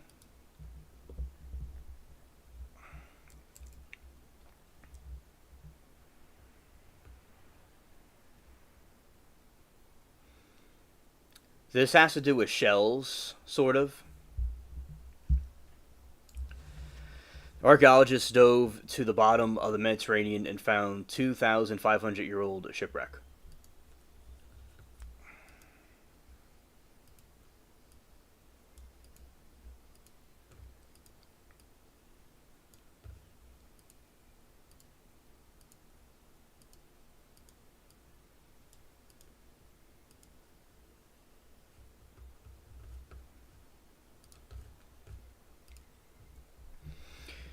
Okay, so that is somebody looking over the shipwreck. And there's lots of seashells and things like that down there. All right.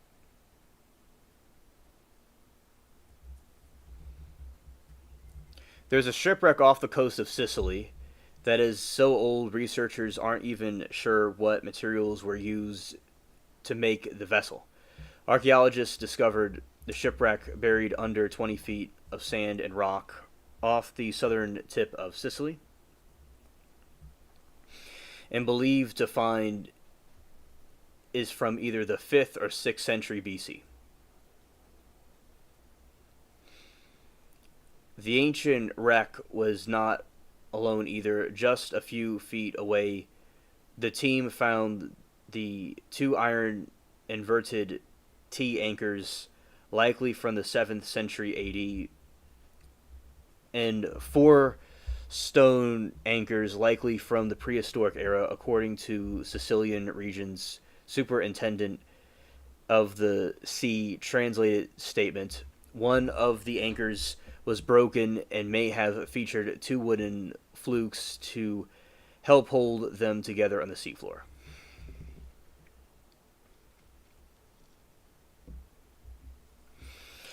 Underwater Archaeology Project, a joint operation between Superintendent of the Sea Sicilian region and the Department of Humanistic Studies, Cultural Heritage of the University of Udine, discovered the hull was built with on-shell techniques, shroud the shell, which is characterized by planking connected joints to give the ship a self-supporting function. The corresponding frame is there just for reinforcement.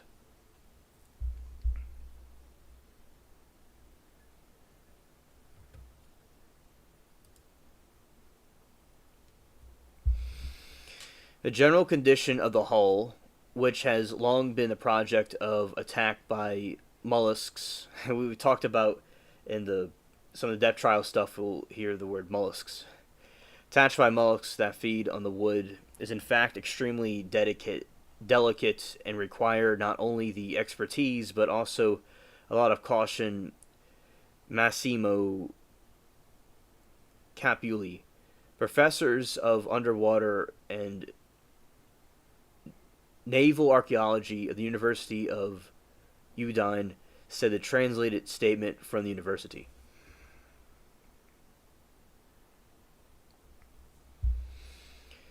Capulli said that the find especially is important because the ship was likely constructed between periods of archaic classic Greece, a time when the strategic location of Sicily played a key role in the trade routes of the day.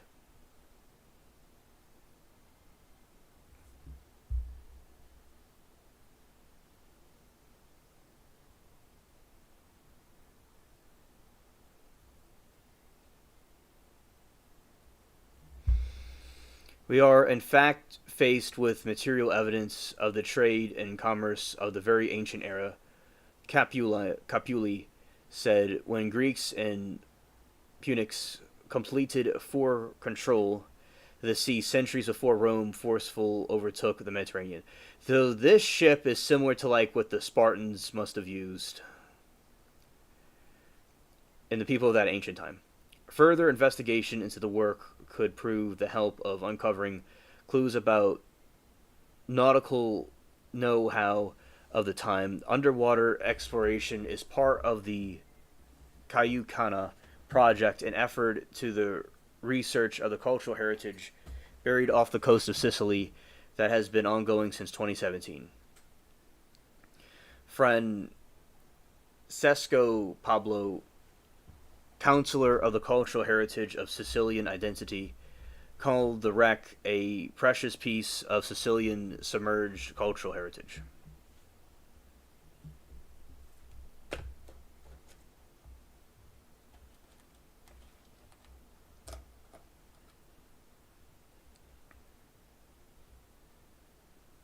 Alright, so that is the ancient ship that is underwater. Scared?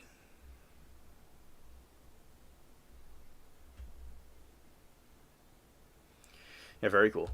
Now, speaking of shells, yeah, I'm gonna look up things about shells.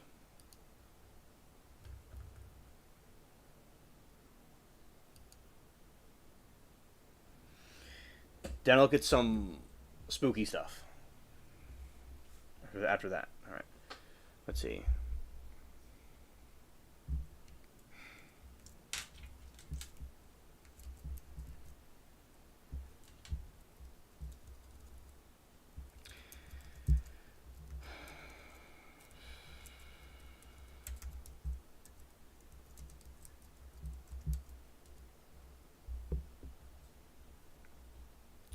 Yeah, mollusks and other marine animals form shells through a process called biomineralization. Using minerals extracted from the water, the shell acts as a protective exoskeleton and grows with animal throughout its life. Mantle procedures the shell. The mantle, a soft layer of tissue that lines the inside of the shell, is responsible for creating the shell. It does this by secreting a combination of protein and calcium carbonate Ca chemical a numeric table. It's CaCO3 into the space between mantle and the shell. Materials are sourced from the environment.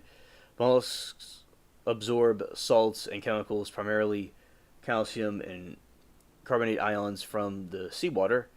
Inland snails and freshwater mollusks get calcium by consuming it from their food or environment. Okay, Liberty, understood. Which is why they are often found in areas with limestone.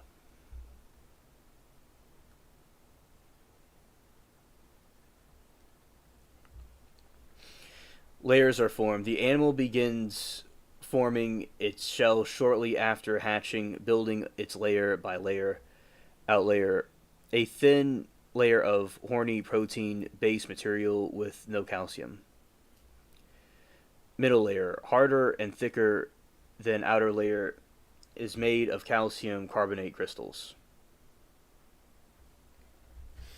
Inner layer, also called mother of pearl, this smooth, iridescent layer is also made of calcium carbonate crystals but arranged differently by special proteins.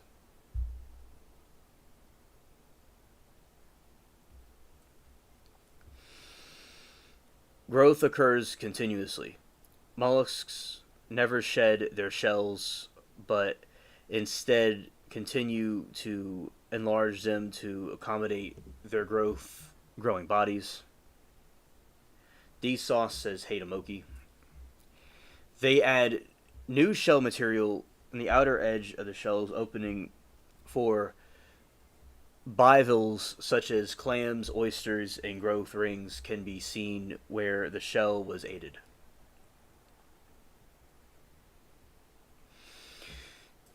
In sprawling shells, the original baby shell forms the point of a spiral.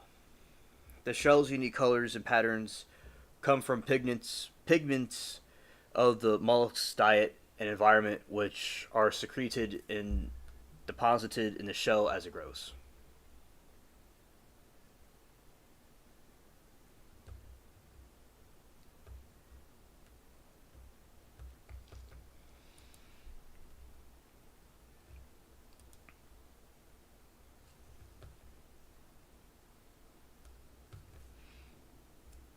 All these are different, some different shell colors.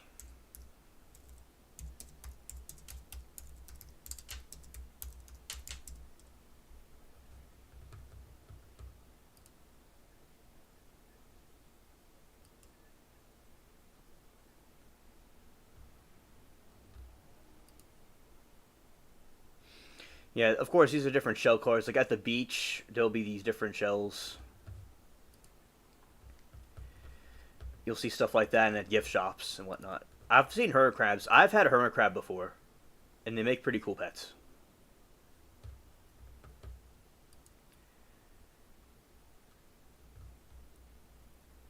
Yeah, very cool beach.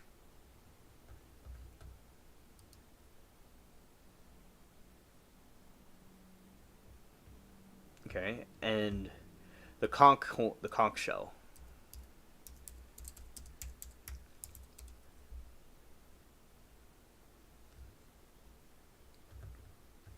Ah, there it is. That's the mollusk. I've never seen that before. Like what's inside of it exactly. It's interesting. See, those could be conch horns. Like the that's another image of it. It's interesting.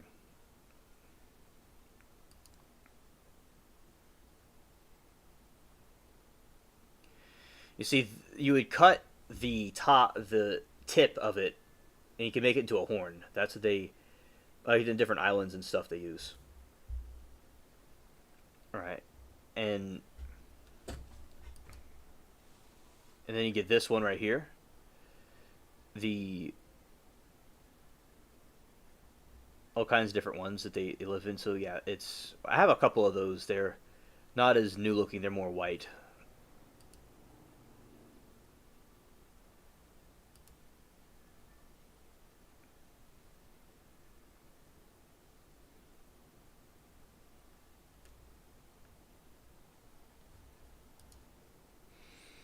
Okay.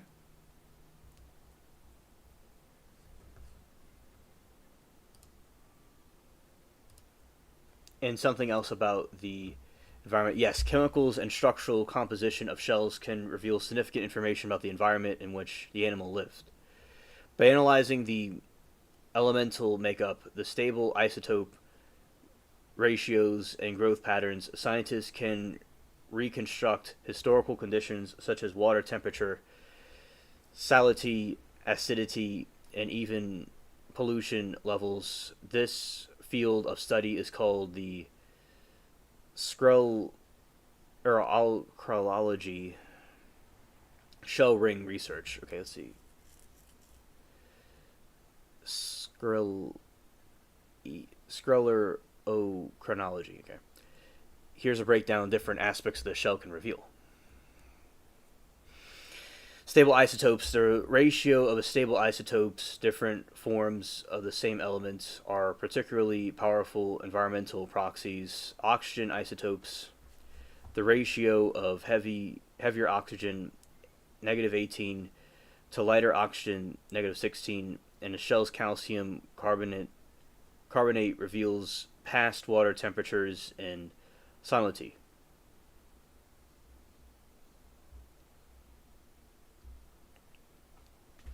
Temperature, because lighter isotopes evaporate more easily, warmer water levels behind higher concentration of the heavier O isotope, shells grown in the warmer water will therefore have a higher ratio of O18 to O16. Salinity. The oxygen isotope ratio of water can also affect the amount of fresh water mixing with salt water and ensures the facilitations of the river discharge can be recorded in the shell chemistry.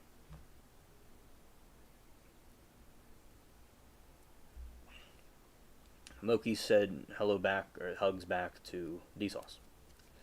All right, carbon isotopes. The variations in carbon isotopes reflects the changes in factors like water productivity and availability of dissolved inorganic carbon. Analyzing these isotopes can provide insights into historical ecosystems, food sources, and how oceanic carbon levels have changed.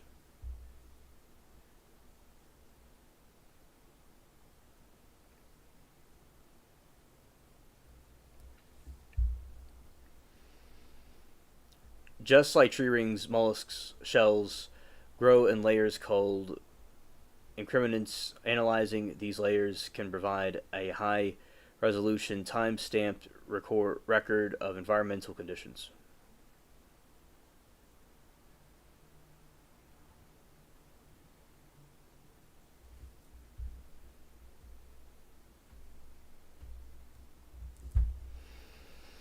Strontium calcium is well established as proxies for reconstructing past water temperatures, especially in corals, and levels change in time. All right. So conch horn as a horn.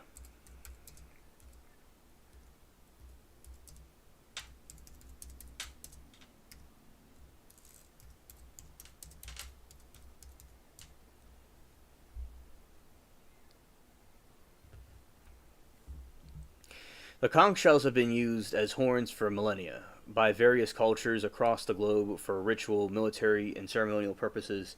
A single 18,000-year-old example in a French cave even demonstrates its use in the Paleolithic era.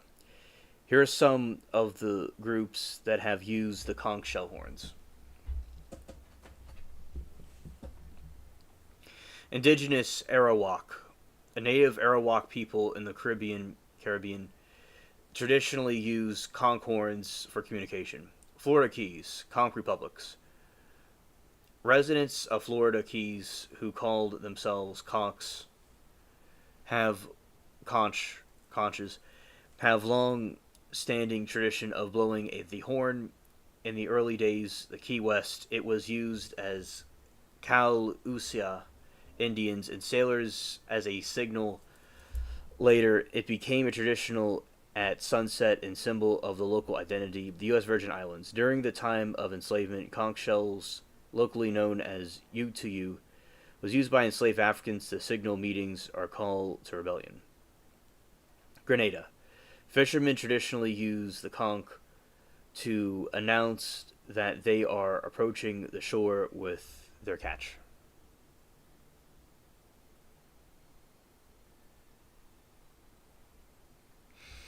Asia. In Hinduism, Buddhism, in India, the regions, the sacred conch,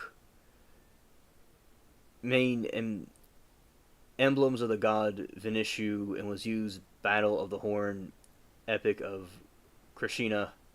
Buddhism, the 8 auspicious symbols symbolizing the spread of Buddha's teaching. Japan, the Horagai was used in the Shingon Buddhist priests and by samurai as a military signaling device. Korea, a large conch shell called nagok was used in military processions.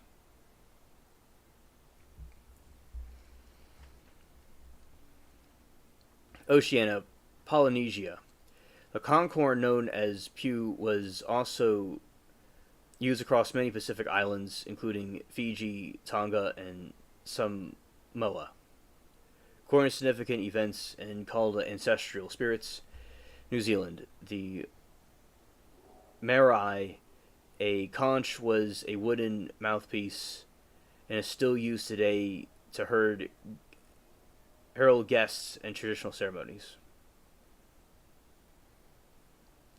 Okay, Michael, good night to you. Thank you for coming.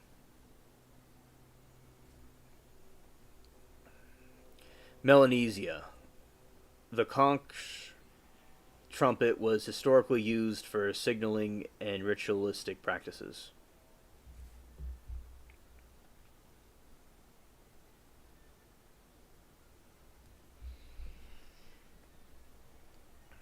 Ancient Greece and Rome, the sea god Triton was depicted as blowing the conch shell to control the ocean waves. Used in Madagascar and North America.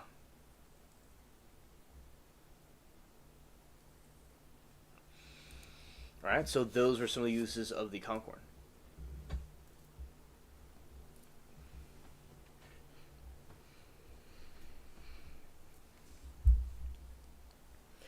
In addition to their long history and traditional uses, the conch shell have found a variety of modern applications. Their unique biological structure makes them art and jewelry. So jewelry and cameos. Soft pink interior of the queen conch shell is prized for its crafting jewelry such as rings, necklaces, and earrings. Historically, this shell was also favored by Italian cameo carvers during the 19th century.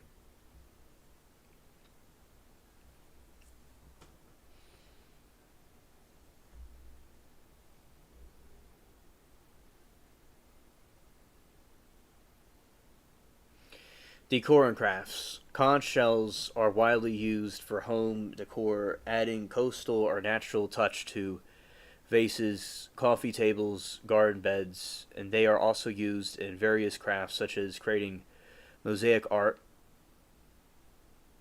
wind chimes, and decorative items in aquariums. Yeah, definitely the interior of a conch shell could certainly be used for that. I could see it.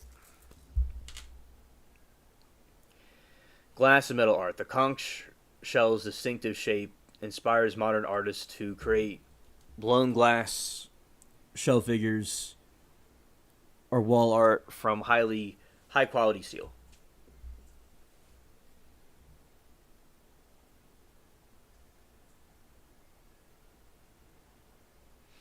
D Sauce says hello to Shell.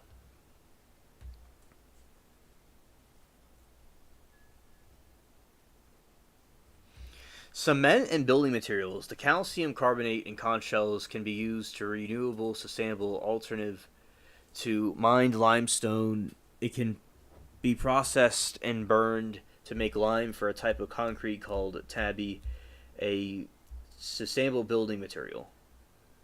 Bone replacement research. Scientists are exploring how structures of the conch shells can be used to replace replicated for the use of bone replacement in materials. The calcium carbonate based structures provide insights into creating stronger material resilient materials for medical applications.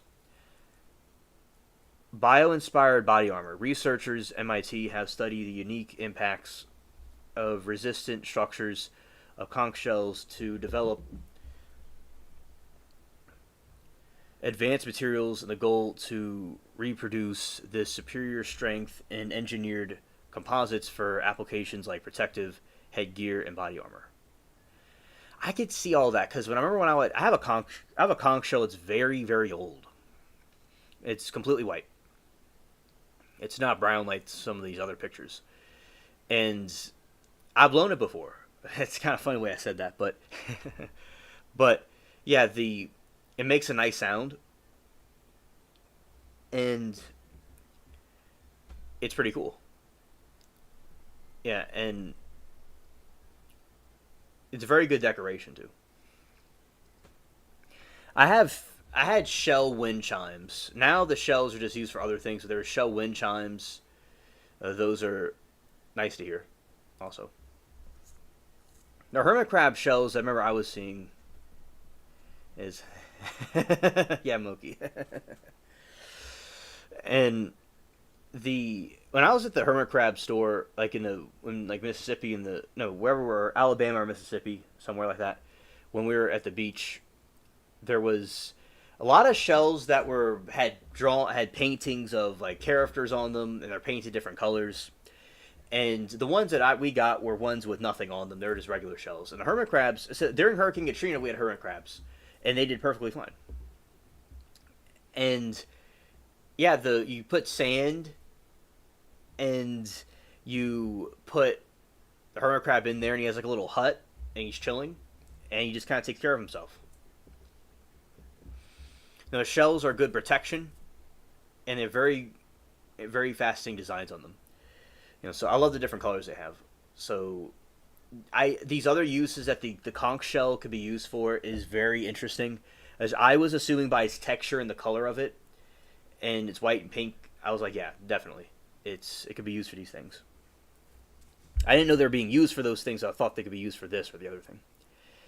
Sustainable or aggregate in coastal regions with abundant conch harvesting, crush shells are used as substitute for gravel. They can be spread by paths, driveways, and parking lots, or added to concrete for increased durability and visual interests. Soil amendment. Crushed conch shells. The best shells are in San Francisco. Ah, interesting. Okay, so in California, in general, they have beautiful beaches, and that's where they have at Fort Bragg. That's where all those naturalized sea glass is at. So, thank you for the interesting thing about San Francisco and shells. Okay, I've never been there, so I don't know to make a comparison. But yeah, that's pretty cool. I believe you, definitely. Soil amendment. Crushed conch shells can be used as a horticultural horticulture to amend soil, and they provide slow released source of calcium, which helps regulate soil and pH and improves drainage. Water purification. Research shows that calcium rich materials from seashells like hydroxyapatite can be used to treat contaminated wastewater. This provides a low cost natural alternative to expensive water treatment methods. Shell says she's found shells along the Oregon coast. Oh, interesting. Yeah, and Lori, who's here, who is in chat a lot, she was telling me about the beach over over there where they could find. There's different parts of ships, like older ships that have washed up on their shores over there. So yeah, the shells are over in Oregon. That's pretty cool. It's like you usually wouldn't think of Oregon having a beach, but they would. Because a lot of times, or we perceive over in these other areas, Oregon being like a, of course, where the old West was, and that's where things like that happened over there. But yeah, it definitely would have a beach there too, because it's right by the coast. You just would usually, off the bat, wouldn't think of the shells at the beach, but that's pretty cool if they're at the beach. Oregon is beautiful, definitely. Yes. Water purification. I didn't know about the water purification. Research shows that calcium-rich materials from the seashells, like hydroxyapatite, can be used to treat contaminated water. This provides a low-cost, natural alternative. Oh, I knocked something over. To expensive water treatment methods.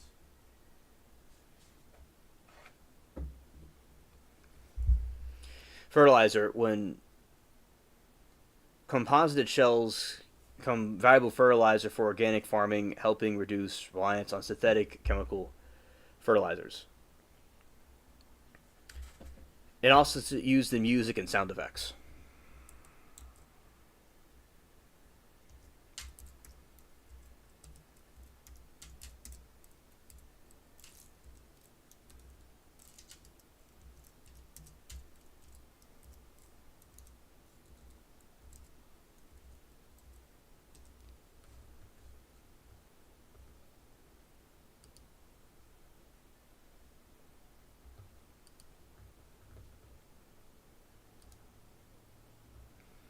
I found something interesting here.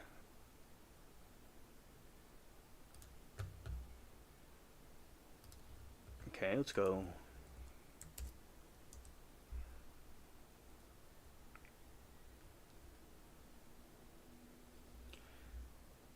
The Oregon coast, shells that are found on the Oregon coast.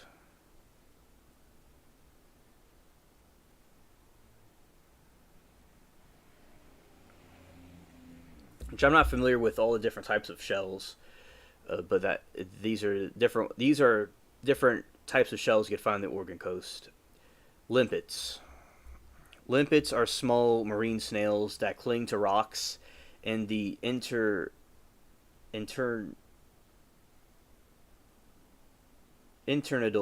zone.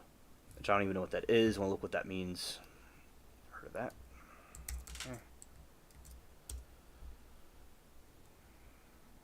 The intertidal zone, the area with the ocean meets the land between high and low tides. Okay, intertidal.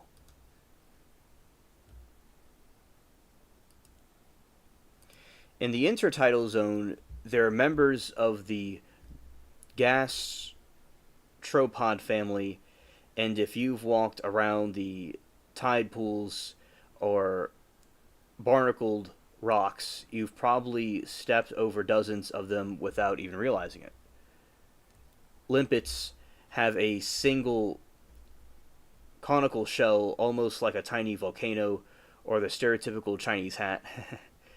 Some even have a small hole in the center in the shell. Unlike clams, there's no hinge or second half, they're strictly one piece.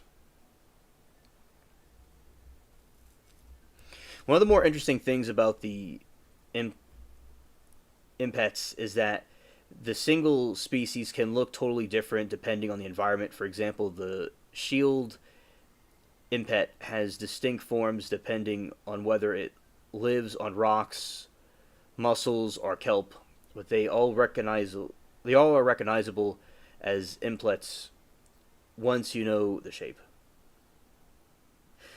Sand dollars. Okay. Yes. I like sand dollars, but just by the way, I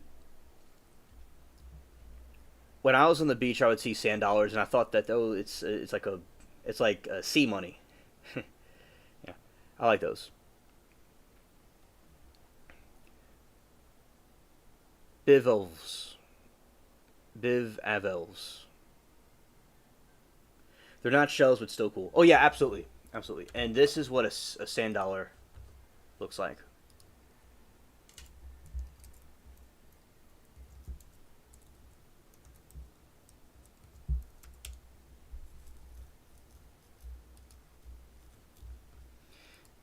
I was always like, oh, it's like the money of the sea, the fish might use. It looks like a church host wafer also, in the like the Catholic ones. That's what it looks kind of like.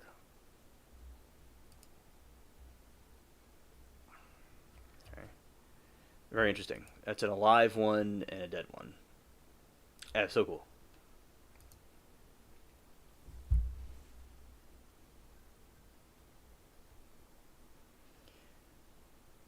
Bivalvus. Bivalvus are exactly what they sound like, mollusks.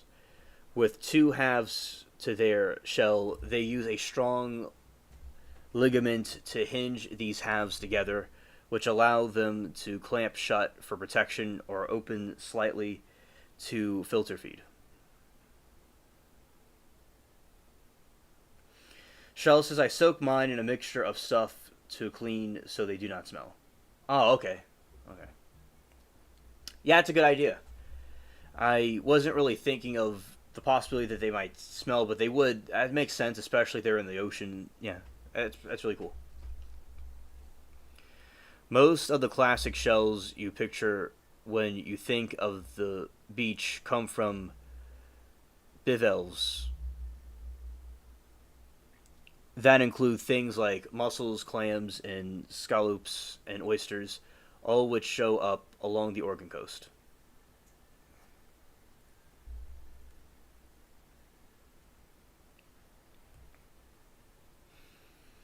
D-Sauce says, I used to live in Hood River, Oregon. Oh, that's pretty cool. They're more than just pretty shells, too. Scientists can study bival, bivalve shells for environmental clues, temperature, water quality, and more just by analyzing growth and mineral content.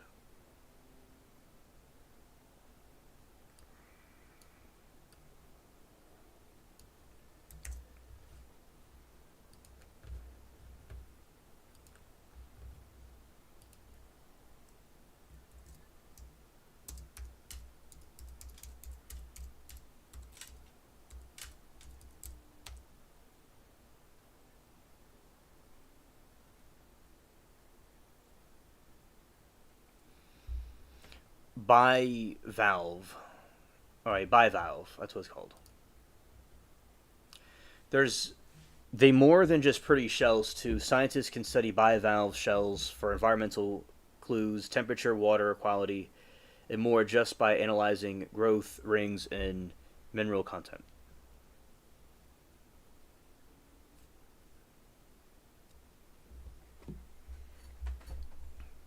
Mussels, clams versus oysters, and scalpo shells. So that's a mollusk, and that's a scallop. and there's an oyster. Oysters look very dirty looking because there's oyster shells where I am because they used oyster and clam shells to fill up the land here many years ago. So when I'll see in the ground when I'm digging or when I'm looking around in certain spots, there'll be oyster shells just hanging out.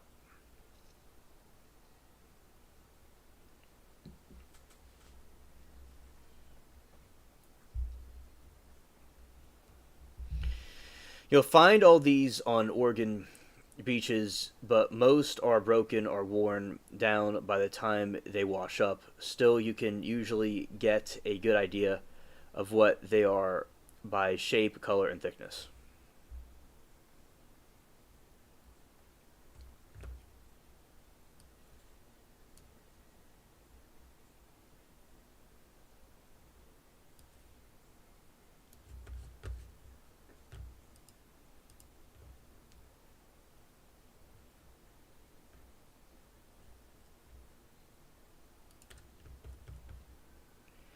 And you'll find that on these Oregon beaches, but most are broken or worn down by the time they wash up. Still, you can get a good idea of what they are by shape, color, and thickness. Mussels have narrow, elongated shells and are dark blue, purple, or black. Clams, like butter clams or razor clams, are round and thicker, usually off white or tan. Scallops have fan shaped, rigid shells, often with brighter colors when fresh. Oysters are usually more rough, irregular shaped with layered textures. Shell says, yes, it is. I live in northern Idaho, where it's even more beautiful. Oh, that's all. Yeah, that's awesome.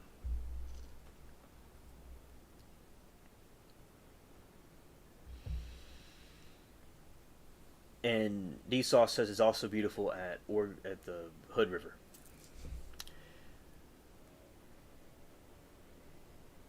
I had family in, he says, at Napa, Idaho. Interesting. Two of the most famous bivalves in Oregon coast are the razor clam and the geoduck. The razor clam's shells is long and smooth, what you're seeing when people dig for clams near seaside. The geoduck is harder to find and no more for its massive size. Some weigh as much as a baby, but the shells do show bivalve. No, a bivalve, you're ahead of most beachgoers. There's snails, there's top snails, there's periwinkle, there's bubble and wentletrap and turban. Snails. When you're holding doesn't look like a bivalve or a impet, odds are it came from a snail.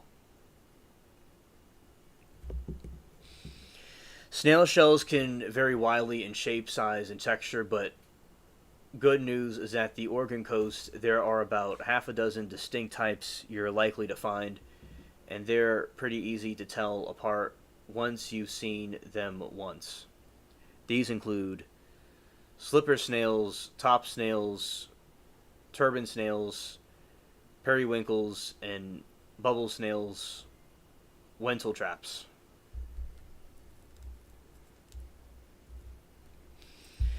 Each of these has a slightly different spiral texture or coloring, and while it might take a reference photo or two to get used to them, after a few beach trips, you'll be calling them out like a pro. Shell says, I went to the state track to Boise when in high school and for dispatch and juvenile probation academy many years ago. Interesting. And track and for dispatch and juvenile probation academy. You scared?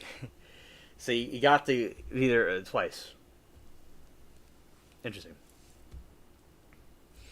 Different types of snails are slipper snails, top snails, turban snails. I read that, I think, yeah. Each of these have slightly different spiral textures and coloring, And while it might take a reference photo or two to get used to them, after a few beach trips, you'll be calling them out like a pro.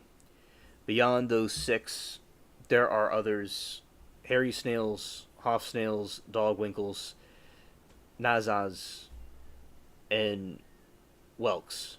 But most are close enough to shape that it's safe to say, yup, snail shell.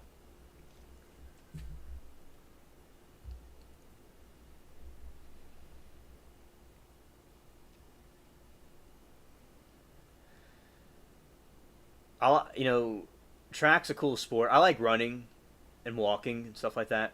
So if I did do sports, track would have been something I would have done. And then you dispatch at the academy for many years ago. Yeah. So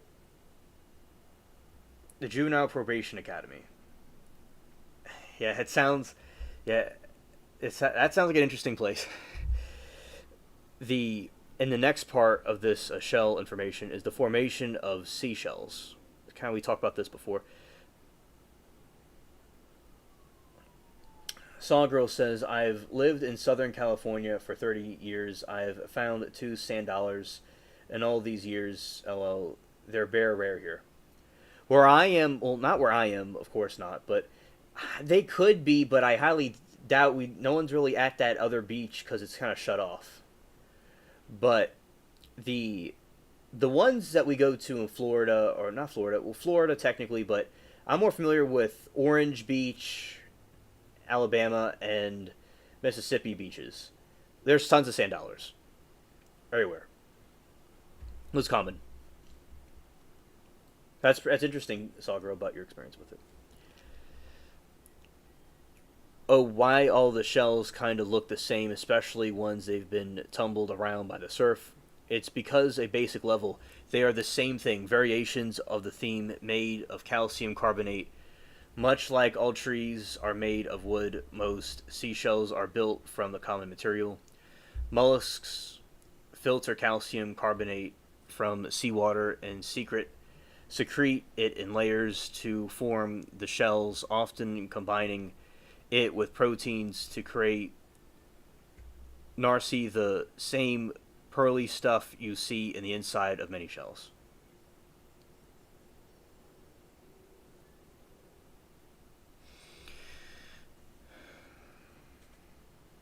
The color thickness, the shape of a shell depend on the species and the local conditions. The tropical regions, you'll see more elaborate shapes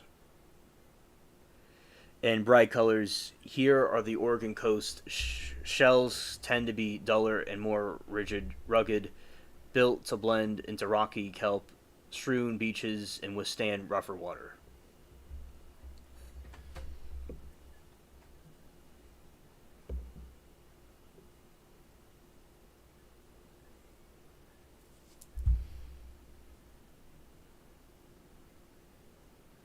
Shell said, Sawgirl, last time at Oregon coast, probably 5 years ago, I found three full ones, lots of chipped or pieces of ones. Oh, interesting, interesting. All right.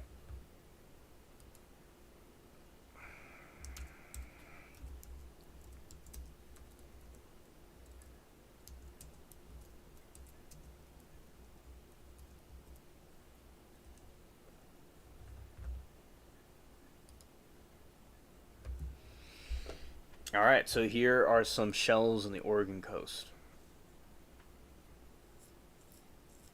Yeah, very cool. I like them.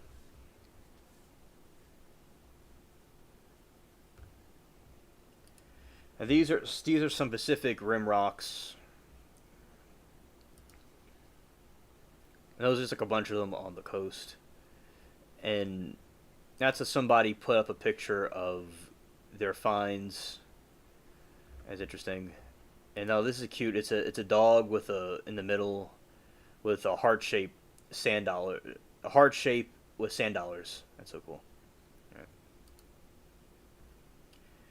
Usual wildlife in Oregon. Yeah.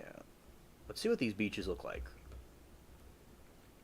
Although these are the sand dollars. Yeah, that's a sand dollar right there. That's a black one. I've not seen that type of sand dollar before. Yeah, you see, and this is Oregon coast drying up. This is something from 21 of August 18, where there is tons of these sand dollars on the shore. Let's see what that was about. This is old news, by the way, not new.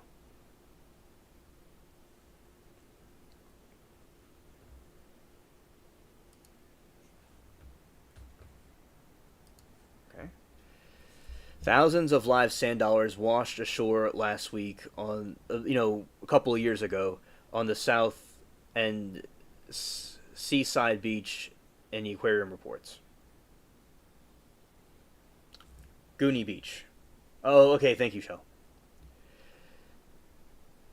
It appears that they are washing up during the afternoon high tides and getting stranded along the high tide line of the aquarium, said on Sunday. They are still alive when standard, but unable to make it back to the water once the tide recedes. This is resulting in them dying, and then you see some on the beach. You have a couple of them. Sand dollars relate to sea urchins. Outside their shells is covered with millions of tiny spines, which look like fuzz of hair. Spines aid a movement in feeding on the sand dollar. Okay, so that is explained there. Okay.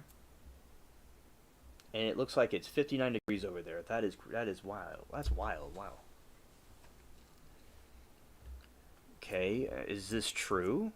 Let's see.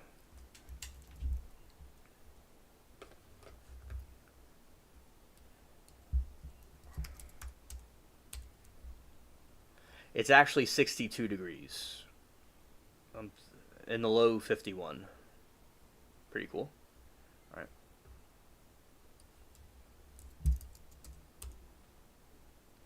My area is 76 with 57. No, mine is 76 degrees Fahrenheit with humidity of 77%. All right, so those are some. Yes, Shell. I know about the Goonies. That was okay. Okay, I get it. Yeah, okay, I get it. And I remember that movie. I remember that movie. I saw it when I was in seventh grade, maybe even before that too. And yeah, that is funny. Yes, yes, 76 is warm.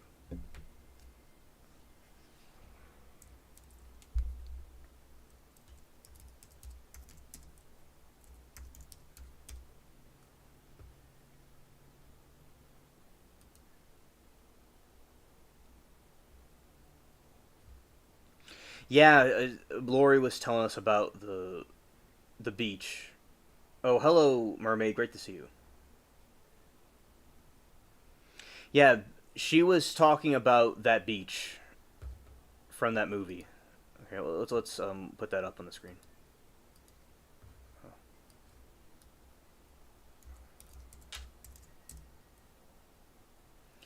Liberty's here lurking.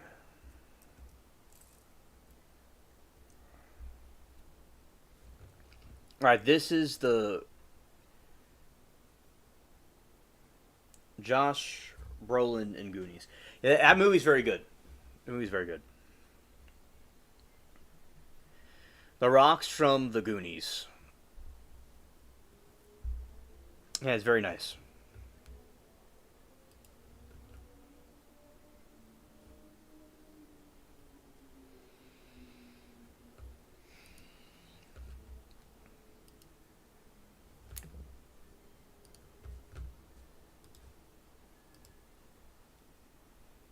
Oh, that's awesome. Like sand dollars. Yeah, they're very beautiful. Yeah, that is like a modern picture of that beach where the Goonies took place.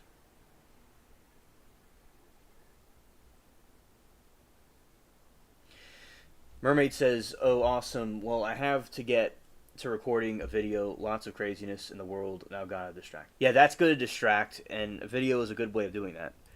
You do very well with that with those, Miranda. And Let's go here. Yeah, it's another view of it. It's nice greenery on it.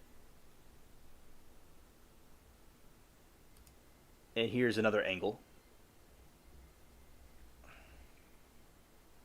The nice green and blue waters. And it looks like a paradise, definitely.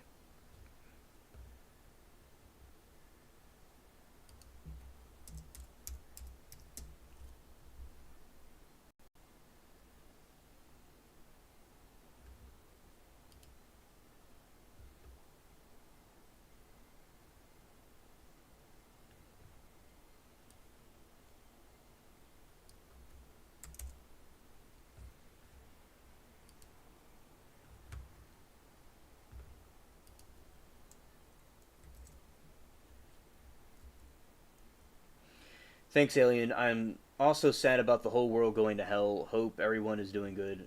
Holding on, stand by. Okay, okay. Yeah, exactly. The world is going down. Definitely.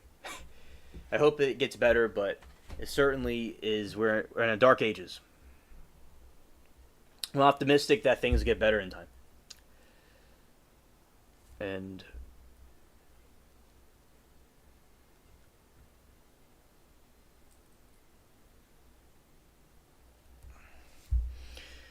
okay, found within the Ecala State Park near the town Cannon Beach on the Oregon coast. Attractions. This secluded beach is surrounded by coast of coastal rainforest, features scenic rock formations. It also a popular spot for sufferers and offers tide pools for exploration at low tide.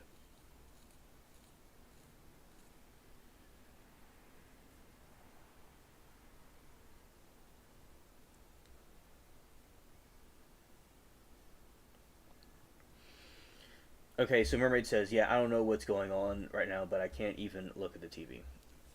Yeah, it's only going to be more anxiety inducing because of what, with the situation in the world right now. Yeah, it's like there's wars and there's different things going on. So I am glad that we all have each other at least and can communicate and share information about other stuff. But I do agree with you, definitely. I've been pretty much off grid all day. Just kind of, I've been like reading some stuff and planting some things with the garden outside and doing stuff with cats. I just really just been like off grid.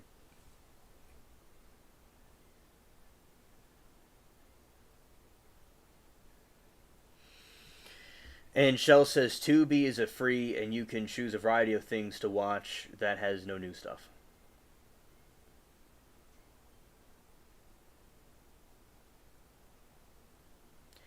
And Sargirl says Alien, I camped in Mount Shasta. OMG, it's so beautiful. Let's look at that.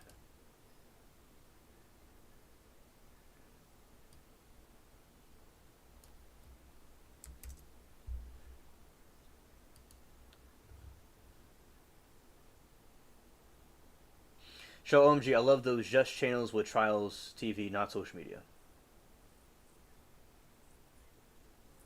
Oh yeah, Murray, that will certainly be fun for you. Yeah.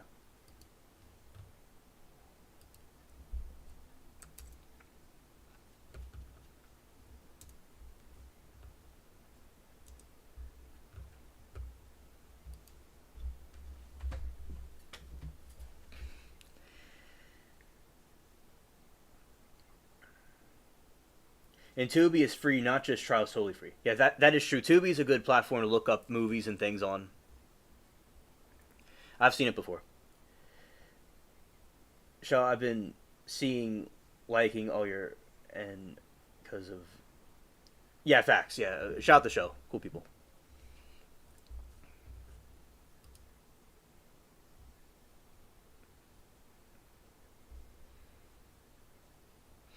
All right, this is Mount Shasta. Mount Shasta is one of the highest peaks in USA.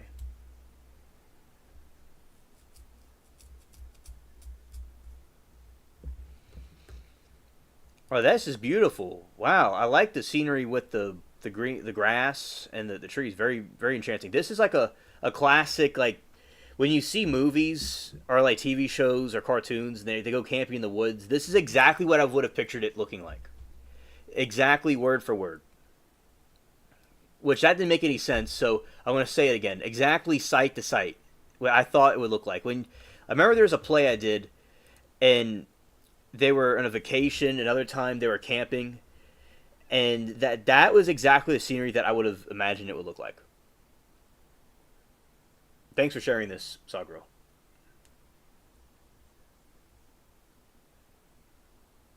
All right, D Sauce. Thank you for hanging in there with us, and good night to you. Peace. See you next time. Right, yeah. Imagine a beautiful campfire with the moon and stars. I did an AI picture. I did an AI photo for a video that I was making. Looked just like this, and it was based in like California or this part of the country.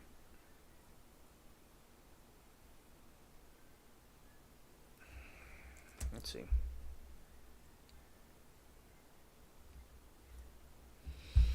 Oh, hello, Denisha. Great to see you. It's been a while since I've seen you. I have been doing my. I've been doing a lot of stuff with the trial coverage and things with the these different streams that I'm doing regarding the trial coverage and other stuff that we're doing on the channel. And I've been doing them every day. Yes, it's been quite a lot of time has been put into it. And I do miss you, Denisha, and it's always great to see you.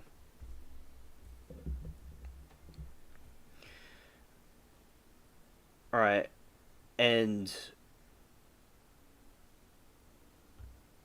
yeah, so this is the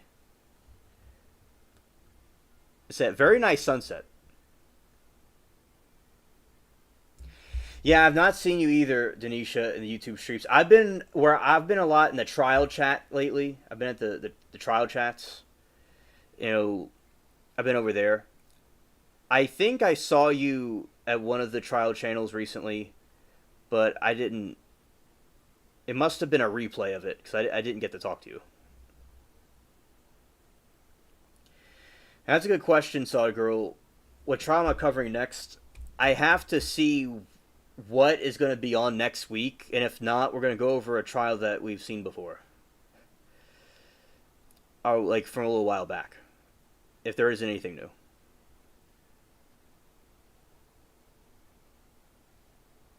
Oh, you've been in. Okay, Liberty. Good night to you. Thank you for hanging out with us for a little bit. Oh, you've been here for quite a while. Thank you for hanging out with us for a while. Nisha says, I've been in long crime. Oh, okay, Denisha. That's good. Yeah, I'm over there.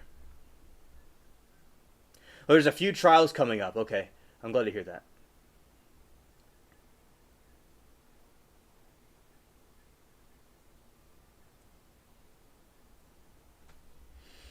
Mermaid said, since we watched Amber Heard, I realize I'm more like her than most folks. Oh, scared. It's sad people need mental help, me included. Probably not the fame extent, but still. Oh, yeah, yeah. And, yeah, mental help is very good to get. And I'm glad that you understand and acknowledge that, where Amber Heard doesn't usually, like, she doesn't understand she's wrong. Like, she is blinded by her own ignorance and by her own pride and ego, too. Yeah, poor Amber. Yeah, this is a beautiful one of the sunset. This would be a good wallpaper for one day. Apple needs to make this one of their. They haven't done it already. One of their OSs, because that would be a great wallpaper for one of their themes. But yeah, that would be a great place to go canoeing. Speaking of spooky stuff, it reminds me of where uh, Friday the 13th takes place. Definitely that lake. As I said, a cliche summer camp. That's what I'm thinking of. But yeah, I would love to camp out there. Very lucky, Saw Girl. Glad. Oh, look at that beautiful piece of art right there. Right. Yes. Yeah, everyone has issues. We all, in my opinion, no one's perfect. We all have issues. We all can improve, and even aliens, and we all are works in progress. Facts. Yeah, amen, mermaid.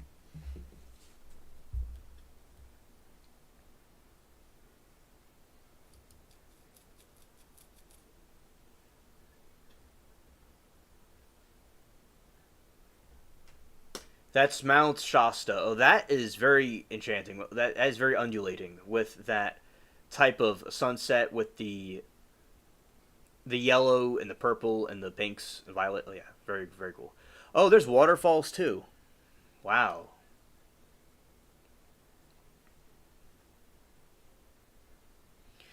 Waterfalls, it's like coming from all angles.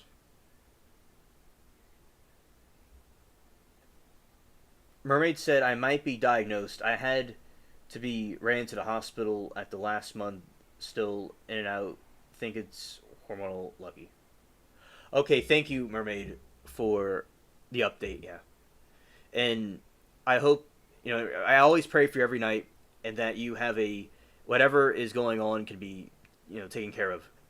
And I'm glad that you're taking action.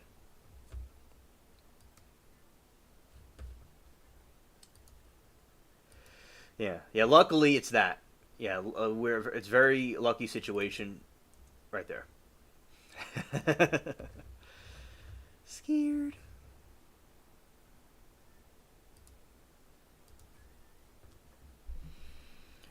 It's not like a usual waterfall, but it's a waterfall with a bunch of different streams coming out of it.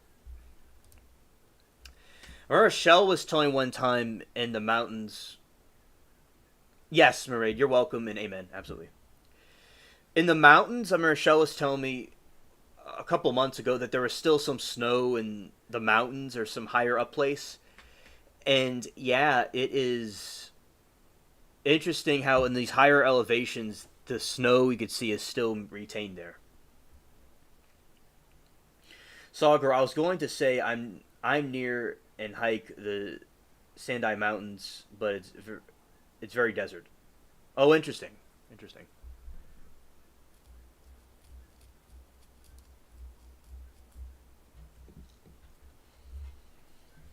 That looks like one of my spaceships. Scared.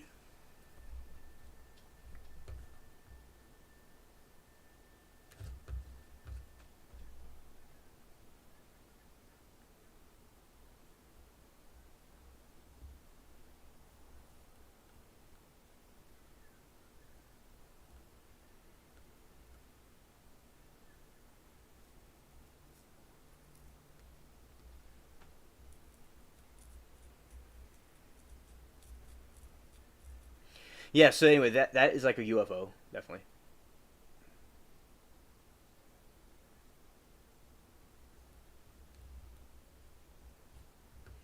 It's not Niagara Falls, but it's very beautiful. Oh no, it's still. I'd say it's even more beautiful than Niagara Falls in some sort of sense because it's so unique. It's at least very unique. That is something very different.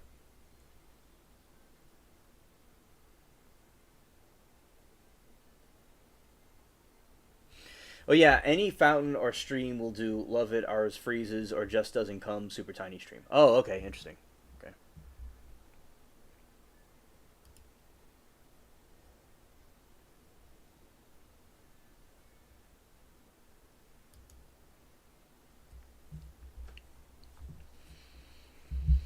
Oh, that's nice right there. That looks certainly like a frontier.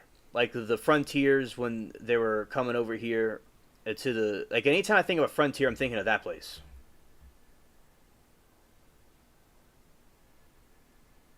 Thank you for showing your support, Mermaid. God bless you and enjoy making your video. Thanks for hanging out with us for a little bit.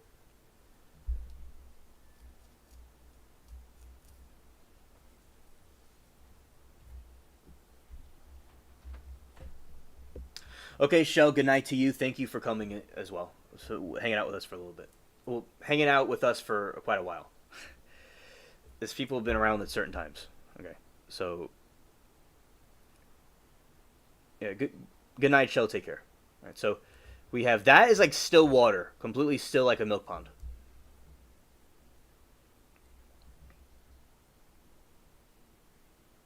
Thank you, mermaid. Yeah, I like that. It's very enchanting. Okay.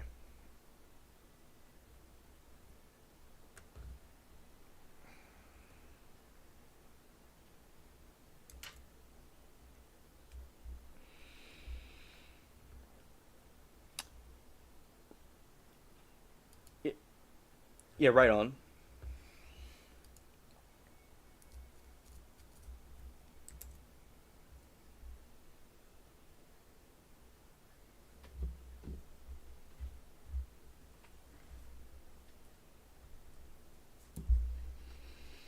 Mount Shasta is potentially active volcano in the Cascade Range in Northern California. All right, elevation. It's a volcano. Most common routes to is Avalanche Gulch, which is often used by an understood tall girl. Glad that you. Thanks for letting us know. Avalanche Gulch, which is often used by beginners, but still involves a significant elevation gain over 7,000 feet.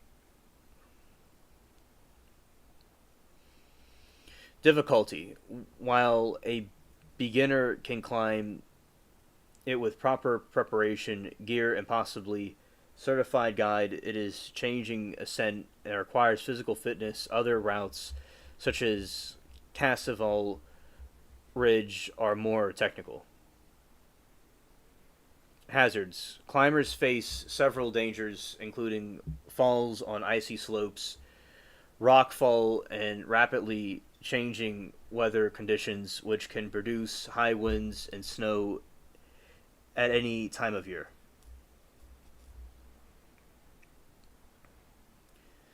Mount Shasta holds spiritual significance for many visitors, some of whom consider the mountain sacred. Over the years, it has become a destination for spiritual seekers. Let's see history about it. Any history?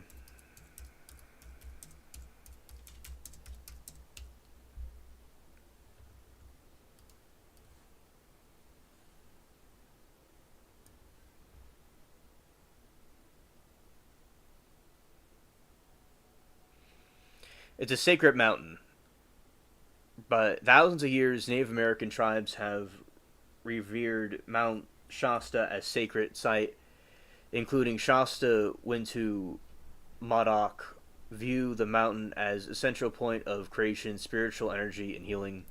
Origin stories: Wintu oral history traces the tribe's origins back to the sacred spring of the mountain. According to Kalamoth legend, the spirit chief Skell came down from the heavens to mountain summit. The British trader Peter Skenny Oldgan was the first Euro-American to record the site of Mount Shasta in 1826. Early 1800s, mountains became prominent landmark along the Siskiyou Trail, major trade route for North Americans that was later adopted by European American travelers.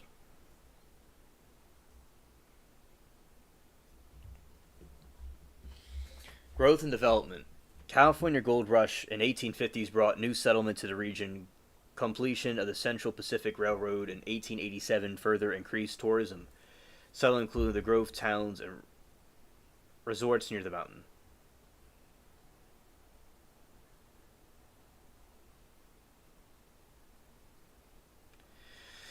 It's an interesting place, definitely. Thank you for bringing it up. Okay, so here we go. Um, let's see about this.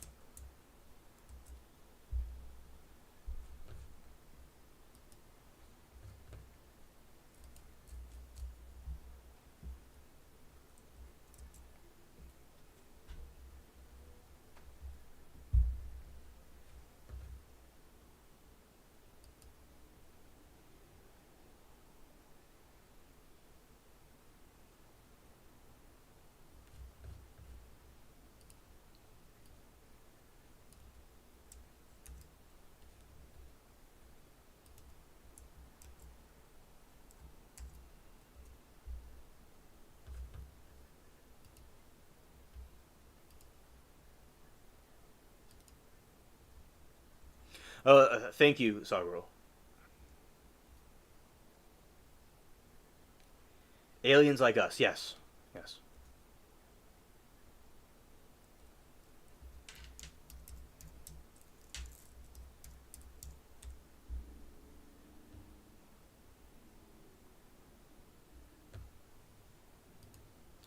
Let's go here.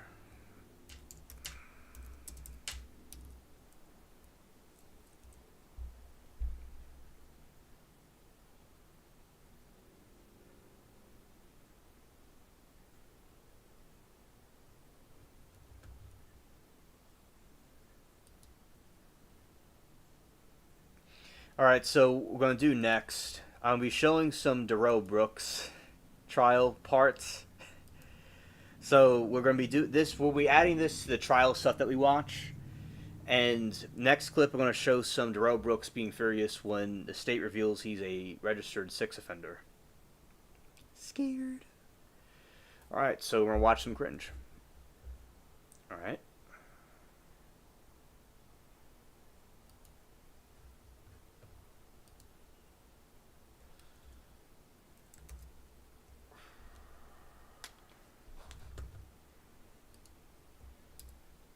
All right, sir, I'm going to let you make an offer of proof as to why you believe the photographs and the questioning about contact after the alleged incident is relevant.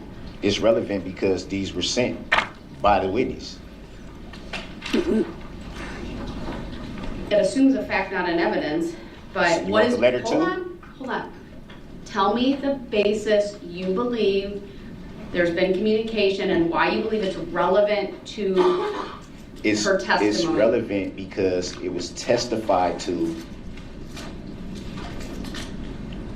her first time testifying, and then also by was the last guy, Guth, that he was told that the witness was supposed to be so deeply afraid of me and all this type of stuff. So if you're so deeply afraid and worried about somebody and this and that, why would you sneak and have contact? Do you want to open up the door to the other act's evidence of That's not opening. No. That's not opening the door. Hear me out. Oh, yes, it does. No, it doesn't. These witnesses have been incredibly careful to abide by my rulings. Sometimes in a court of law, when there are pretrial rulings, the testimony of a witness needs to be said in such a way not to run afoul of that. This witness, Detective Guth, I believe Detective Casey and others, Corey Runkle, and even Nicholas Kirby yesterday, this court has all had to stop them so that they didn't run afoul, or they've stopped themselves so that they didn't run afoul of the court's pretrial ruling on other acts evidence between you and this witness. And I have been very, very careful to make sure that doesn't come in. But if you keep questioning her about whether she's afraid or not, or why she wouldn't have contact or not, you are opening the door to that testimony. All of my rulings have been made to prevent what could be seen as prejudicial evidence. The standard's not prejudicial. The standard's whether it's unfairly prejudicial. But you can open the door to that, sir. It's unfairly prejudicial that I have a document stating that November 20th never even happened, but yet and still the witness can get on the stand and lie on the stand. Have you turned that document over to the state? Come on, man. Y'all know that's not right. Y'all know that's not right. Then you need to immediately turn it over to the state right now. It may become relevant, but no one has seen it. When did you receive the document? Hold on. I'm having you make an offer. When did you receive the document? Okay, but I just want to state for the record, Your Honor, that's kind of biased because the state did the same thing yesterday with creating an exhibit right on the fly that didn't even exist that I didn't have. But that's not true. That's a misstatement of the evidence. That is true. No. She said it herself. No. Marking an exhibit is not creating an exhibit. Not marking an exhibit. She said we're not going to go down a tangent, sir. Right, I'm going to focus on this, and I'm going to give you the opportunity to make a record. It's not fair.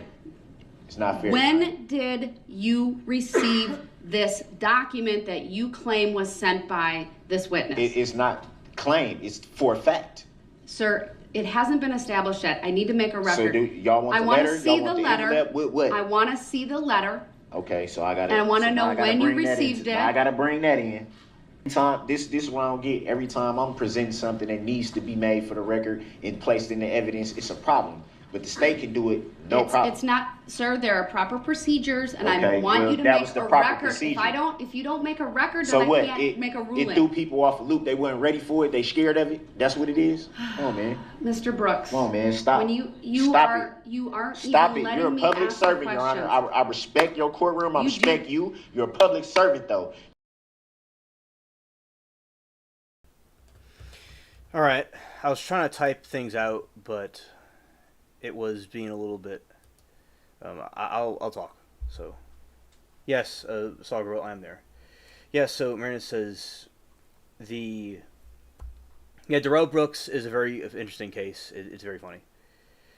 And also Miranda says, sorry question, straight up, but okay, Saw Girl, I'll see you tomorrow. And Murray said, yeah, I was responding and typing, but I could just talk. It's okay. And everybody's talking about the Israel betraying, taking over America. What's that all about? Does anyone know? All right, so basically I'll say what my response in this form instead of typing. So yeah, so I'll tell you what both sides are saying, and you can come to your own conclusions about it. And personally, I think that I'm more focused on this country, what's going on here. But yes, there's a war going on in Israel, between Israel and Palestine, where starting from October 8th or 6th, I don't know what day it's called, and the war has been going on since then. And there's one side that America is helping on Israel's side, helping them with supplies and stuff and supporting the conflict. And so there are conspiracies about where Israel's influence over the country and over the president, and this has been raised by many different people on different side on both political spectrums. And on the other hand, there's the side that says that Israel's not controlling the country, would be that America is simply helping its ally, and they're trying to get rid of Hamas from Palestine and make it into a place where that is not happening, and and help the hostages be saved. So there are two different groups talking about that.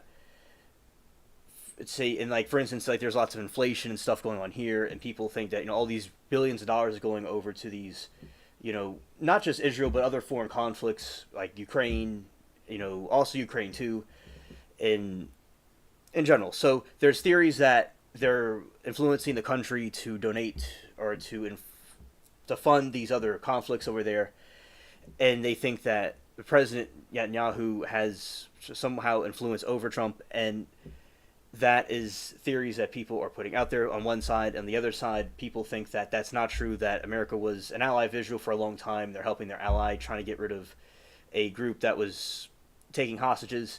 And then people argue about this war has been going on for thousands of years, and then State of Israel was created in, I believe, in the 40s, and then these people over there think that,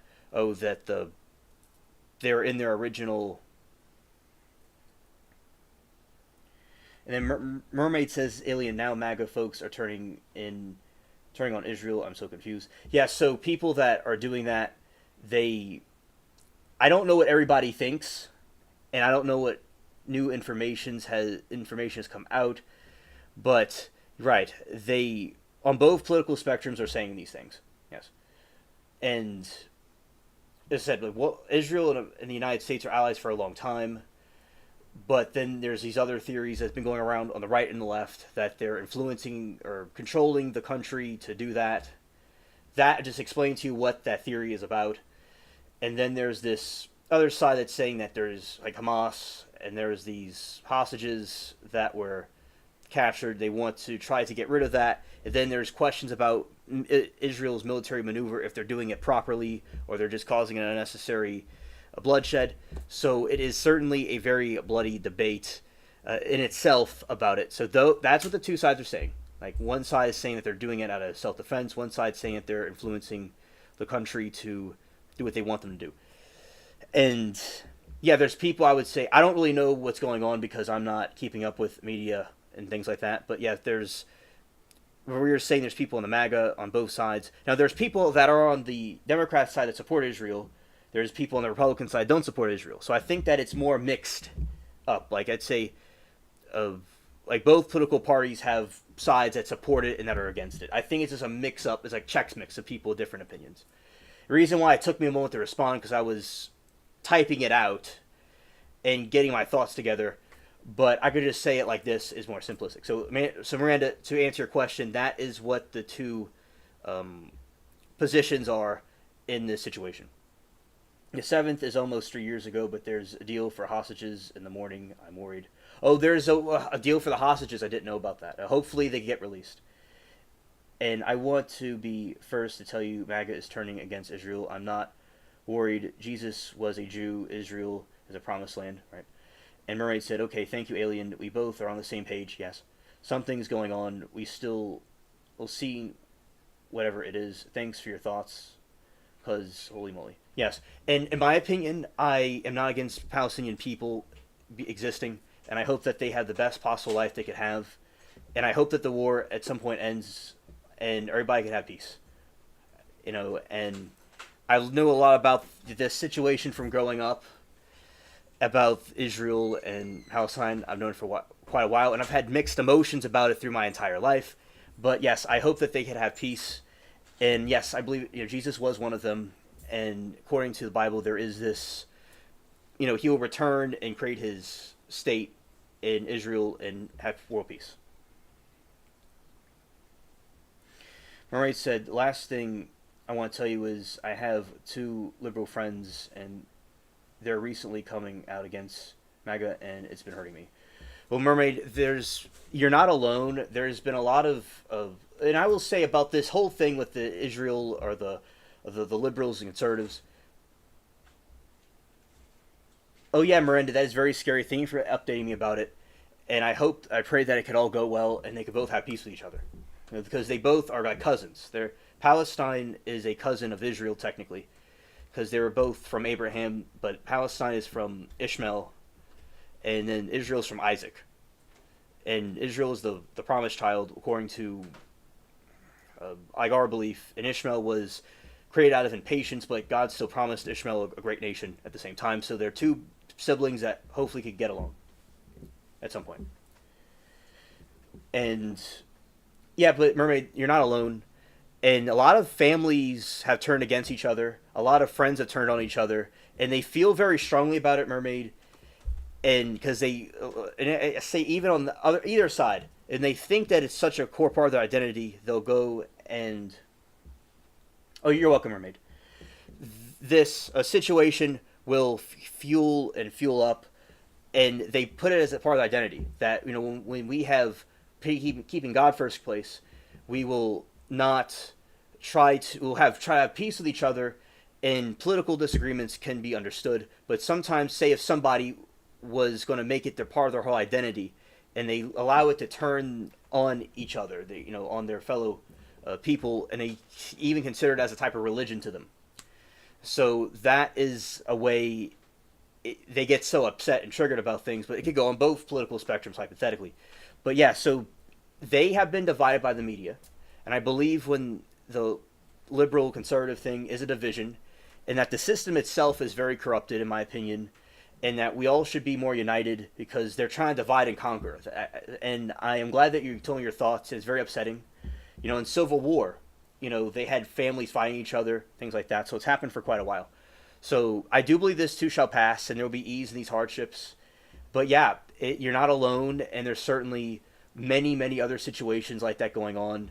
And I don't think it's going to get better soon, but there will be a light at the end of the tunnel, I think.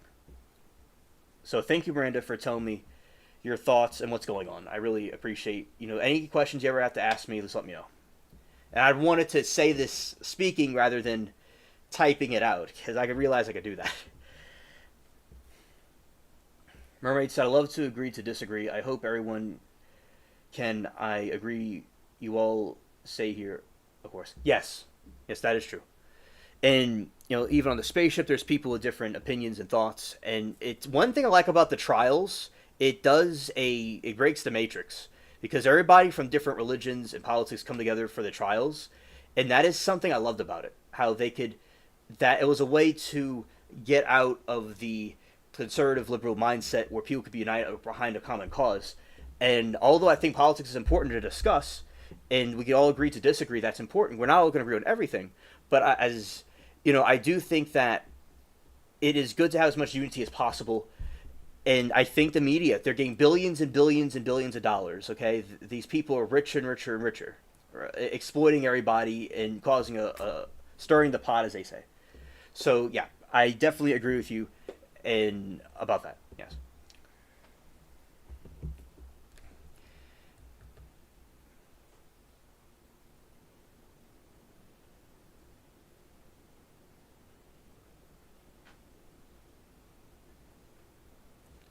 All right, and we'll continue with this. Your job is to be the referee. Is it or is it not? You stated so yourself on record that your job is being the umpire. Your Honor, can I ask Ms. Patterson please be excused? Yes, you can be excused. My apologies. My apologies too, but it needs to be some truth. Especially when we're talking about stuff that didn't even happen, but they're allowed to get on the stand and say that it happened when they know it didn't happen. So I'm going to make a record about what he's referring to in count 77. Okay.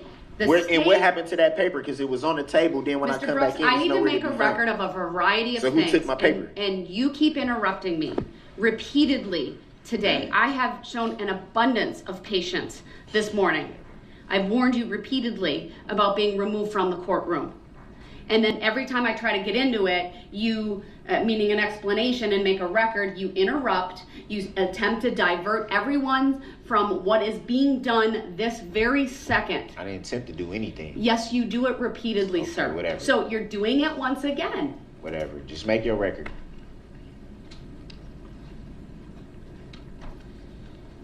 The document that Mr. Brooks wanted to show Detective Guth and this witness was a letter sent from the state of Wisconsin to the court regarding count 77.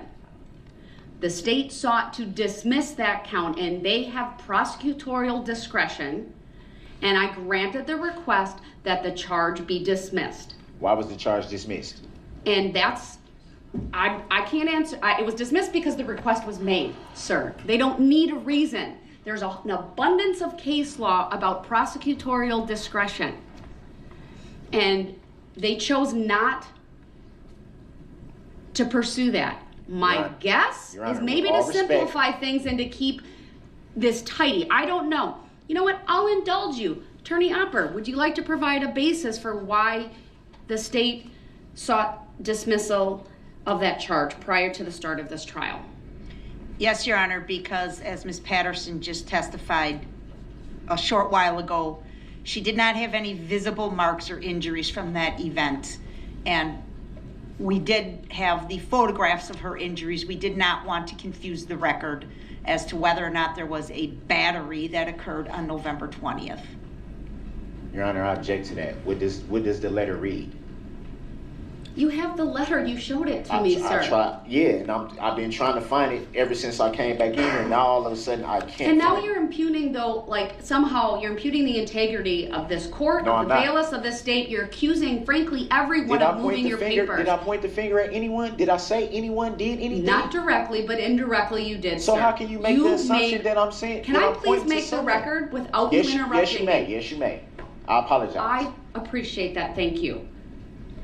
But you made repeated comments, sir, about I can't find my documents, I don't know what happened, things of that nature. When you came back out, you took multiple minutes before you even asked your first question of Ms. Patterson. And if I need to, I will have a bailiff put on the record that no one touched your table. Your Honor, did I say anyone touched my table? I didn't You say you. implied it, sir. But did I say that? You stated it implicitly. I never asked the bailiffs, hey, did any one of you touch my table? I never said that to them. I just said, I can't find my paper, which is the truth. And the way that you said it, like, I didn't point anyone out, though.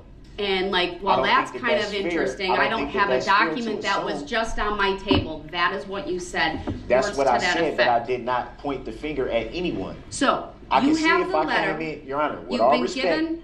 I can see if I came in and said, hey, one of you moved something off my table, or if I would have directed that towards the state, or if I would have directed that towards the clerks or something like that, then that would be more of a validity to what you're saying. I need to continue with the record, sir. It's very apparent to me, sir, that every time, I can't say every time because that would be an absolute, but many times throughout this trial, and especially the last 2 days, when the court makes a ruling that you disagree with, or I want to make a record about some behavior of yours, or a further record about a ruling that you that was not in your favor, that you start peppering me with questions or comments, statements. You question me about the law. You ask, is it verified law? It is, from my perspective, a clear attempt to kind of turn us in a direction away from what we're doing, perhaps even to stall and to delay. I'm sorry That's you my feel that way. that I'm making a rule. You're doing it again. I mean, because it has no validity. So, I am trying to make a record outside the presence of the jury about a line of questioning you want to ask Ms. Patterson. Now, I've reviewed repeatedly up on the bench 90608 and 90616, which are two of the primary ways you can attack credibility. I've referenced one of those previously. 90608 is evidence of character and conduct of a witness. I'm not going to read through it all, but it's limited to character for truthfulness or untruthfulness. It's not specific instances of conduct. It's character evidence, which frankly wouldn't even come from the witness who's testifying. All right, then there's the statute on bias, 90616. All right, and none of the questions as I heard them went to a permissible topic under bias of witnesses. You generally said credibility. You did not give me any further explanation as to why you believed it was relevant to credibility. Now we have you claiming that there's some document that was sent by the witness after the charges were filed that apparently contained photographs. And you can clarify the record momentarily when I'm done, that you believe goes to the credibility of this witness. So I need to ask a few questions about that, sir, to determine whether it has relevance to those issues. Number one, when did you receive this letter? I received this multiple letters, actually, over a period of time. It wasn't, I referred to this one because this one had the pictures. But and why do you the believe one, it was from to Ms. answer your Patterson? question, to answer your question with clarity, Thank you. Does it have a date on it? The letter? no, I didn't bring the letter, I brought the pictures. Because I thought, from my interpretation, I thought showing the pictures would be okay. How did I get these? So my mind was saying, show the pictures. They didn't come out of thin air. The witness We need knows the that letter. they sent me the pictures. They know that. Well, again, it assumes facts that aren't here. You're assuming this witness sent it. I don't know. But even if she did, what relevance does it have to her credibility before this jury? It goes to the credibility because she's put on this facade of being so afraid of someone, but yet still, you know that we're not supposed to have contact, but you still sneaking behind and saying, oh, I wonder how you're doing, and oh, this and this and that. Oh, I don't think no, she's still ever love said you. she was Oh, afraid. I think that was the officers who may have stated that, but I don't believe she But ever said that. She specifically said today when you asked her why did you, it was either why did you go back or why did you have, I'll look at my notes, and she said, I don't know. It was why weren't you forthright with all the details? That was the question. So again, I'm gonna ask you, even if this letter's from her, these pictures are from her, how does it Your relate Honor. to her credibility before the jury? Who else could these pictures be from? I'm gonna ask you point blank, did you get a letter that's signed from her? What do you mean signed? No How one do you signs know? letters. What's your why do you have a belief that they are from her? I have multiple letters from her. You're not answering my question. Why do you believe the letters are from Erica Patterson? Because they were sent from Erica Patterson. Why else would I? Were they signed by her? What do you mean signed? Did she write her name on the letter? Was Are it the you content of the kidding me? letter?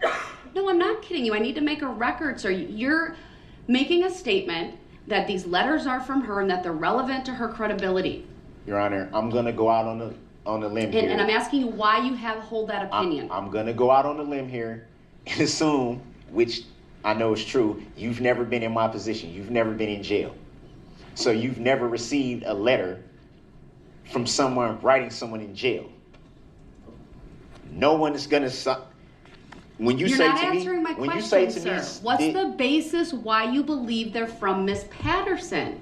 Is there some information in them that only she would know? Did she sign the letters? Is it penmanship that you recognize?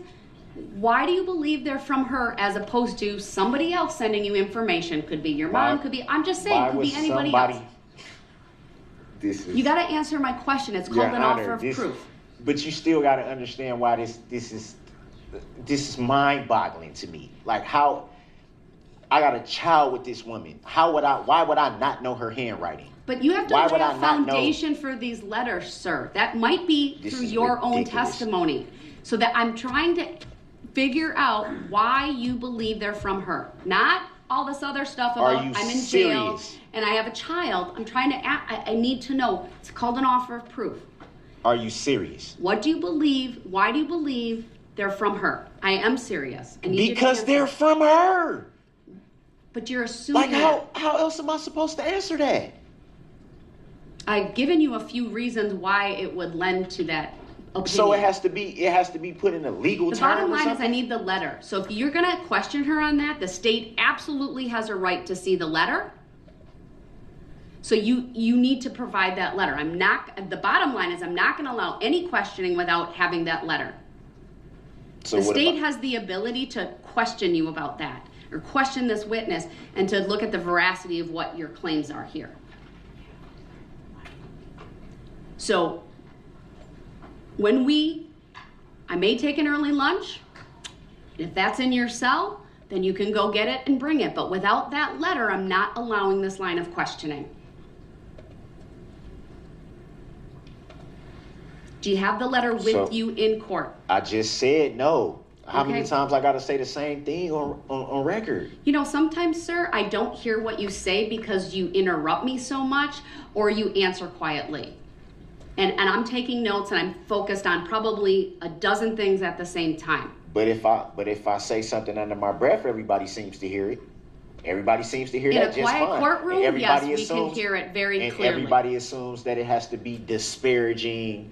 Or, Once again, you're doing this tactic Because where you try it's to not go a tactic, off it's of what facts. we're talking It's about facts. to some other reason. It's facts. to Because some I other find thing. it hard to believe that I'm gonna all let of the a sudden state. nobody hears what I say. I'm gonna let the Come on, state man, make a stop. record of why they Stop. believe it's objectionable because I haven't let them do that. I've given you multiple opportunities to tell me why you So believe I it's. didn't get these pictures from nobody else. Why was The somebody record will else reflect you have 2 pictures that you believe were from this witness. that I know is from No, that you believe. that I know? All right, I'll ask the state their position on all of this. My position, Your Honor, is that these pictures, first of all, should not be admissible. 1, because of a discovery violation. We've never seen them before.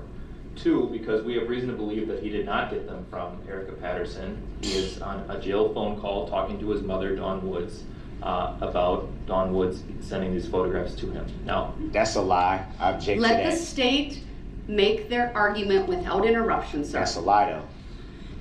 3, I believe that these photographs are designed to make a suggestion to the jury that Erica Patterson is a bad mom. I think that that's what the defendant is trying to do. And if we're going to go down that road, then we would be forced to counter that claim. First of all, it doesn't make her an incredible witness, if it's even true. And second of all, if we go down that road, we would be forced to counter that claim by pointing out that not only does the defendant not live with the child in question, he doesn't live with any of the other children that he has.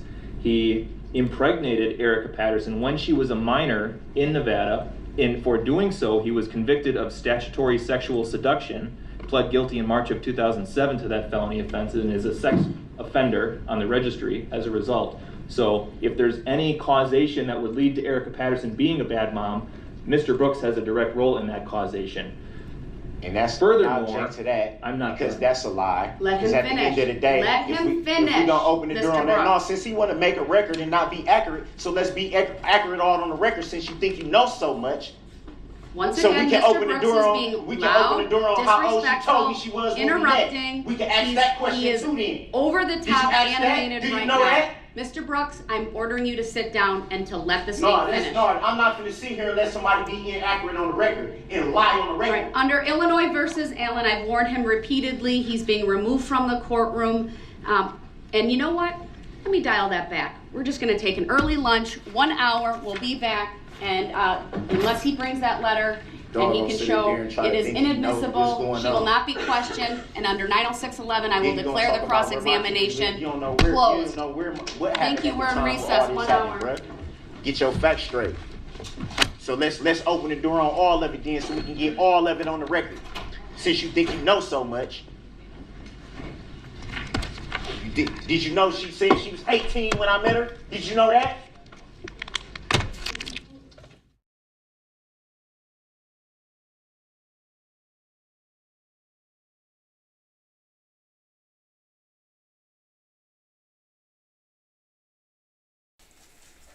Yeah, so it's even if she says she's 18, he doesn't understand that that's still in the dark territory.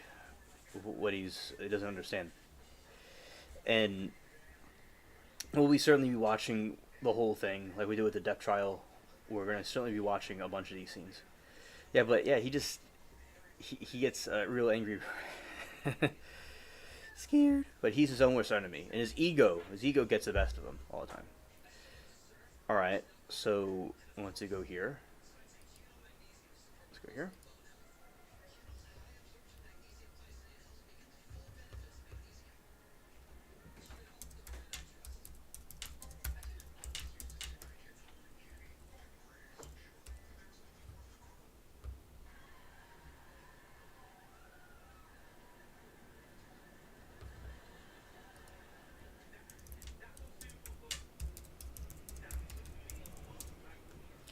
Alright, go to this one instead.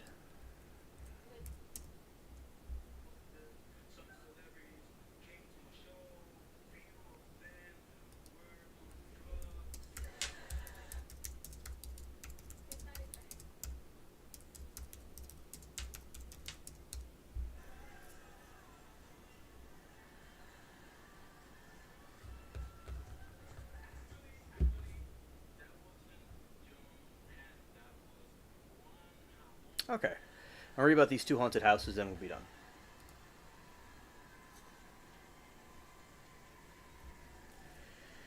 Denisha says, these were 2 great sparring partners. Yes. Yeah, they were. It was a very good it was like a comedy.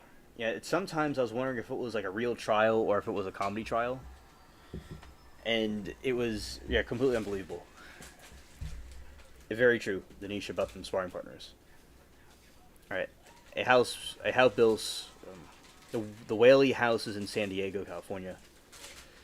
A house built on death. Whaley House was constructed in the mid-19th century on the grounds of a former gallows, a fact that is central to its haunting legends. Before construction, a man named Yankee Jim Robinson was publicly executed on the property of grand larceny. And also, Denisha, I do lives every day, by the way.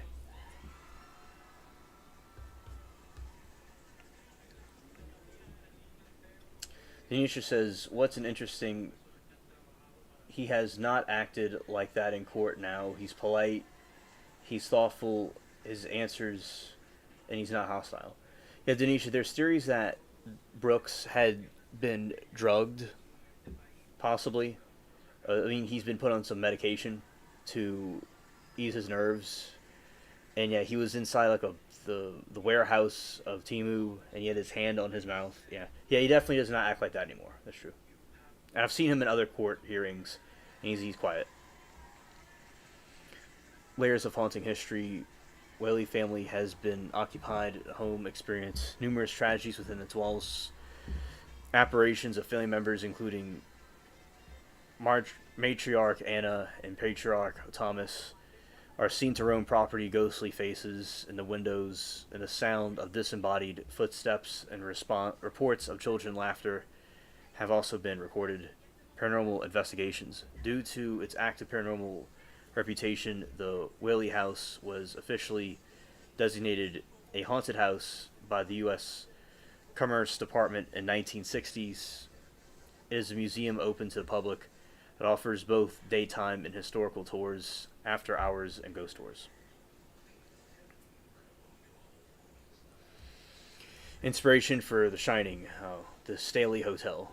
Historical hotels, famous, inspiring Stephen Hawking's chilling novel, and subsequent film Shining. King was inspired to write the book after he and his wife stayed there in room 217, experiencing several eerie incidences.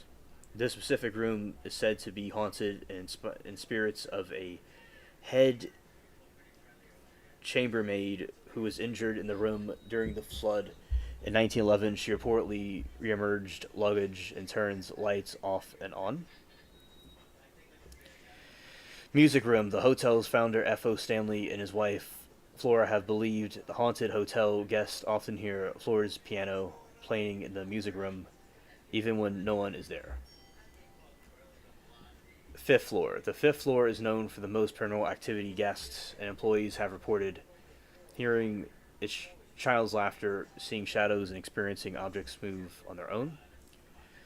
And many go there as paranormal attractions. I've been to a hotel that was haunted before in the city. Monteleon. It's a very good hotel. Alright. And we will be... And we did a good job kicking off our Darrell Brooks reactions that we'll be doing. And that was the first video that will be a series of streams. We'll be watching that again. Okay. Now, at this point, I'll be ending the stream. Okay. And also I want to say with Denisha, I'm so glad to, see you tonight. It's been a while since I've seen you on the YouTubes. And I really am glad you came here. We had a good conversation. Everybody else, I'm glad that everybody came here and was lurking, listening, whatever. And we had a good stream. I hope all of you have a very good evening, and we'll see you all tomorrow. And peace.